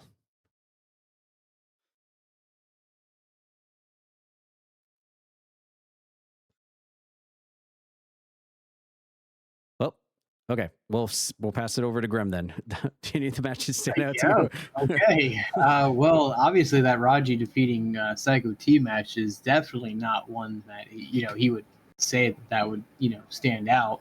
Right. So we'll just pass by that one. I think Jess Moxley versus Jen Von Lee. I know it's hardcore division and everything. But Jen Von Lee's, you've mentioned it multiple times. She's had a really, really good win-loss record at the start of this season for CPW. So for her to take a loss is kind of big. It could be just the turning around, so to speak. Maybe it's the flip side of winning, kind of almost like the Tyler Reddick effect, if you will. Yep. The other match that you kind of brought up too, Lucinda versus Chalk. Again, two women that have all of a sudden now become like the back seat of the women's division now, because it's all about, right now the talk is Asterial and Celestia for that title. So it's kind of like almost them getting kind of lost in the shuffle a little bit. And it was good to kind of have them just kind of have their one-on-one too. So I mean, just Moxley versus Jen Von Lee probably be my match of the night. But I mean, Lucinda versus Chalk was also up there as well. Two solid choices for sure. Yeah, it was overall a really good show. How do you feel about the Strauss? Before we go to the last segment of the podcast, real quick, I just want to ask your opinion. Is it just absolutely crazy that WWE, like 2K, the developers 2K, decided to throw Strauss Zelnick, the owner, the CEO of the gaming community, into the WWE game, first of all? And second of all, do you think it's wild how I'm not trying to look for any pats on the back or anything like that, so that's not what I'm going for here, but do you think it's wild to see that how I incorporated him into the show here so far? No, it is kind of wild, but at the same time too, obviously we had NBA players last season in the game, so it's not too out of the realm possibility. It's just wild to see, someone like him in the game. And I'll be honest, I've actually gone against him to kind of farm a little bit for that RXP instead of Eric Bischoff. Yay. Your videos changed my mind. I would not do that to Eric Bischoff, and I still haven't done that to Eric Bischoff, mind you. I did not go that route, but I was like, oh, this is even better. Well, you're not going to find it on YouTube anymore because they took it down for WWE content. So, but nonetheless, like you at least persuaded me basically to not bully Eric Bischoff. Not that I would have anyways. Yay. But other than that, it's just kind of weird to see the boss of the company actually in a game, let alone a game where you can just kind of beat them up basically. But hey, maybe something down the line, that's going to be more and more prominent. Just because again, games are all about having fun, right? So why not? Well, I mean, like you said, they had the NBA players like Tyler Halliburton in the last year. And then this year they had like the Borderlands crossovers. So you had like WWE Borderlands style. But even dating back to like the PS1 days, you had like Fred Durst in there. Yep, So it's not like too out of ordinary. It's just, I don't know. You never had like a president of a video gaming company in one before. So. And you putting him into the CPW world and everything like that. I can't wait for what happens next, to be honest with you. It is very entertaining, very fun, and it gives you a different dynamic and a different storyline going forward too, with the boss Thaddeus and how he wants to handle this, and including throwing in the Eric Bischoff as well, the GM. Yeah. And I think I even pointed out, like, okay, for the first time, Thaddeus is actually fighting somebody who's actually a little bit more superior than him on the totem pole. Because while Thaddeus runs and owns and operates CPW, we're talking about the guy that actually owns the game that CPW is actually produced on. So who's actually higher on the totem pole here than the other one? Yeah, and Thaddeus, you're right. Thaddeus is not used to having someone potentially higher above him. So yeah, this is definitely a nice little twist. Can't wait for what happens next. Yep, it'll be interesting to see who, if Strauss Zelnick really wants to infiltrate CPW, who takes up his offer to try to do a mutiny over Thaddeus, perhaps. Yeah, I mean, who knows? All right. Well, that's your CPW report. Of course, we have Beach Brawl coming up this Tuesday. We recapped the matches on last week's episode. So if you'd like to hear our thoughts on the matches that are confirmed for that, you can check out last week's episode. We won't go through that. But yeah, Beach Brawl this Tuesday. Next episode of Toad Talk, we'll be covering what transpired on the pay-per-view. Lots of title matches, lots of great matches that we have coming up this Tuesday on the live stream on Twitch at Croakitoad. All right, with that being said, there's only one thing left to do, and that is to do the community news. And I do have that right here. We'll just go through everybody that's part of the Croakitoad Twitch streaming team. That's something that I immediately incorporated as soon as I could. Day one after becoming a Twitch partner, I made sure to create a Twitch team. That's the biggest priority thing I was telling everybody before I was a partner I wanted to do, and that's exactly what I do, to try to like spread the love back to all those streamers out there who are putting in the hours and the work and the love and the content on your streams each week. So we'll just go down the list here and see what everyone was up to throughout the week. And at the top of the list, we have Jin Von Lee, who's playing Liminal Escape, Burgle Gnomes, a game we still need to play here. Peak in Games and Demos. We had Zozakin, who was playing more of that Archipelago tournament that he usually does each week, and also board games. I Am Daniel McGee was playing Marvel Rivals and Power Wash Simulator 2. Buttons was playing Disney Dreamlight Valley, and from what I have been told, was pulling like freaking marathons throughout the week of that game. Definitely getting addicted to that one, I would say. Buttons. Sarah Boo was playing some Zelda Ocarina of Time. That's Silent Echo 1999. We had Raji, one of our panelists here on the podcast, doing some Fortnite, Frog Squad, Escape the Backrooms, and the sledding game. Oh, that's such a cute game. We had Coke Soda Can doing Washington Prime demo, Medal of Honor Retro remake, and some Dead by Daylight. We had Roxas 997 doing some Final Fantasy X2 and Zelda Ocarina of Time over on his channel. We had Lucinda still going through that God of War campaign that we were talking about, getting a second look at it, getting a little bit more emotional. I know she dropped a comment on last week's episode going a little bit further into her description of God of War and her playthrough here. Obviously, not her first playthrough. Let me see if I can actually find that comment right here without dragging this on too much, because I would like to really bring that comment up here. Let's see. That was right here. Okay. Okay, yeah, here we go. This is a comment left on last week's episode from Melisenda about God of War 2018. And at this time, 6 days ago, she said, my second day of God of War 2018 was almost emotional for me because this is my second playthrough. Seeing the beginning of the game after knowing what I know from all the revelations from that first playthrough. I just love the game when I played it the first time, and it's been wonderful replaying it again. Almost better than the first playthrough. Seriously, you definitely should play it when you get a chance. I got inspired to play the game again after the announcement of Laffy at the Summer Game Fest, and when I realized I hadn't played Ragnarok yet, so that will be on the docket later this year as well. So that was from Lucinda there.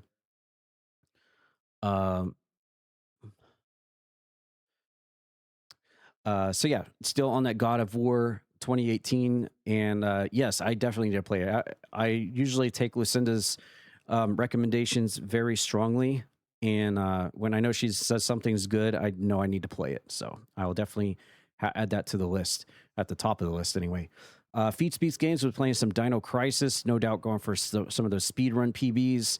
Thief Gold, I've been watching him play that myself, Thief Gold lately, and some TRLEs.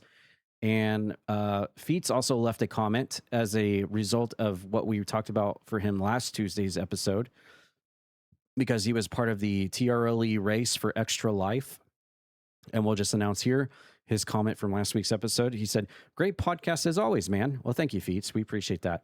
As an update to the Extra Life, the TRLE race I took part in was an exclusively made level made by DJ Fool. Such a fun level with plenty of laughs along the way. I came second in the race between two actual speed runners who came in first and third. The team raised over $1,000 over the course of the day. So the event was a great success. And that's awesome. I'm glad to hear that. Extra Life's a great charity marathon, and raising $1,000 in a single day is very impressive. So that's awesome that the TRLE runners and speedrunners of the Tomb Raider community on Twitch were able to do that. So that's great. And coming in second place, by the way, Feats, congratulations on that. It's awesome. We had Puerto Rican Checkmark, who is playing some Resident Evil 2 remake and also Disney Dreamlight Valley. We had Chain, also still on that Ayuden Chronicle 100 Heroes. And whoa, what's this? Not just that game for a change. Oh, he was also playing some Resident Evil 3 remake. Hey, changing it up on us, are you, Chain? Then we had Necromanon also playing some more of that Cult of the Lamb, growing that cult up even more. Spooky Auntie 13 was playing some Resident Evil 3 and Fortnite. We had Urkamis coming in with some games and demos. Minesweeper Together. That is a game that I want to play, by the way. That just sounds intriguing. Minesweeper Together. Does. Yeah. We need to play that. Ground Zero, featuring our good friend OG Brad Vickers, Pragmata, and then Patrick's Raider was playing some Sly 3. I think I rated him last week while he was doing that. Super Metroid and Metroid 2. We had Agatha, who was last week's Streamer of the Week, playing some Just Chatting, Silent Hill Downpour, GoldenEye 007, and Metal Gear Solid Delta, which is a game you can expect me to be streaming here on my Twitch stream at Croakitoad this week for the first time for all achievements. Queen Savi was playing some Resident Evil 2 Remake. We had Scorpios coming back into the fray again, playing some PUBG and DayZ. We had It's Pocket playing some games and demos. Cue the Stupidity was playing some Power Wash Simulator. Gotta love it. We had JoJo Spud 247 playing some Crash Bandicoot Warped.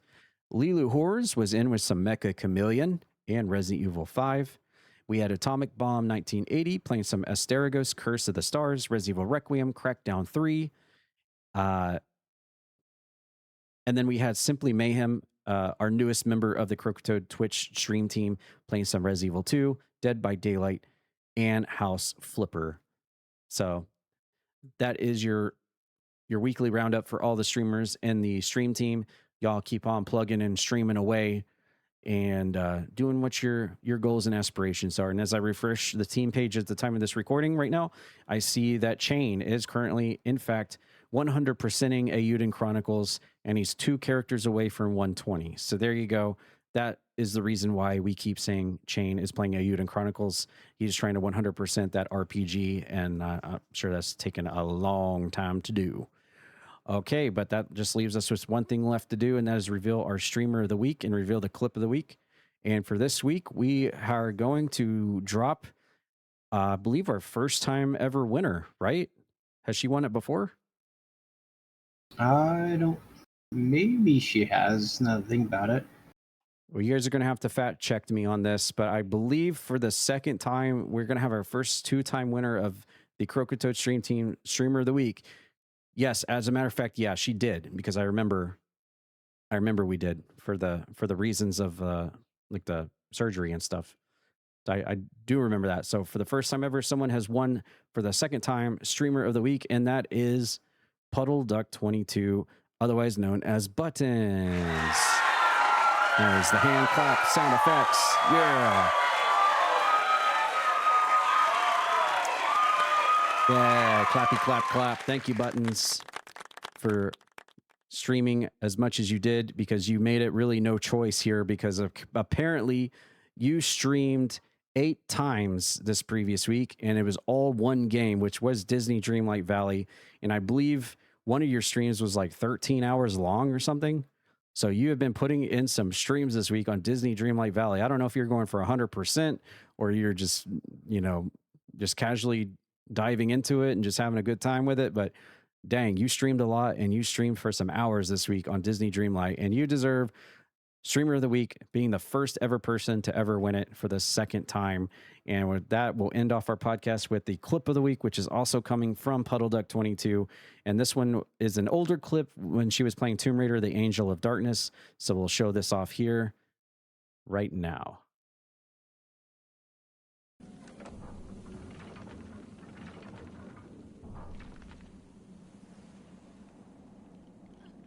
Wee.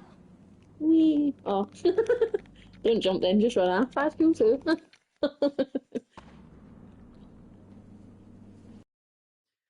Yep, and that's how quickly things can go wrong in Tomb Raider. 1 second you're platforming and jumping, and the next thing you miss the jump and you are dead. But yeah, that is our clip of the week, and congratulations again, Puddle Duck 22, on being the first person to ever win it twice. After all the amount of time and streams you put in this week for Disney Dreamlight. But yeah, that will conclude our episode of Toad Talk here this week. Again, we've got a lot of stuff moving forwards in terms of like the GTA 6. Make sure to put those hashtags in the comments for this week. And congratulations to our winner over on Spotify for winning that copy of Star Fox on Nintendo Switch 2. You've already been reached out on the Spotify comments, so hopefully you can get that and we can get that out to you. And thank you all for watching and listening to this week's Toad Talk. We'll be back next week with lots more to talk about for sure. And yeah, the FIFA tournament's going to be a lot more to talk about there. And of course, more gaming news, GTA 6, and lots more when it comes to CPW. Yeah. Do you guys have anything else you want to add here at the end, or is it time to wrap it up? I don't know if Raji is still here or not, but yeah, congratulations again to Chris for winning the giveaway. Tune in next week when Tad and I both stand on our soapboxes and tell everyone how great Mustafa Ali really is. And yeah, that's, I guess, stay radical and stay radical to each other. Absolutely, absolutely. I can't wait to see how many comments we get for YouTube and Spotify for the GTA 6 giveaway. And remember, guys, if you're still listening to this point, remember, you only have 7 days to turn in those comments. After the 7-day period, they're null and void. So you have to get those comments in within the first 7 days of this publishing. So get them in, guys. I can't wait to see how many people enter. I think I might actually enter myself, as a matter of fact. The $100 edition of GTA 6? Heck yeah. I suppose you can. No purchase necessary. Remember. Yeah, right. Exactly. All right, guys. Have a good one. Thanks for listening. And we'll see you next Sunday for the next episode of Toad Talk.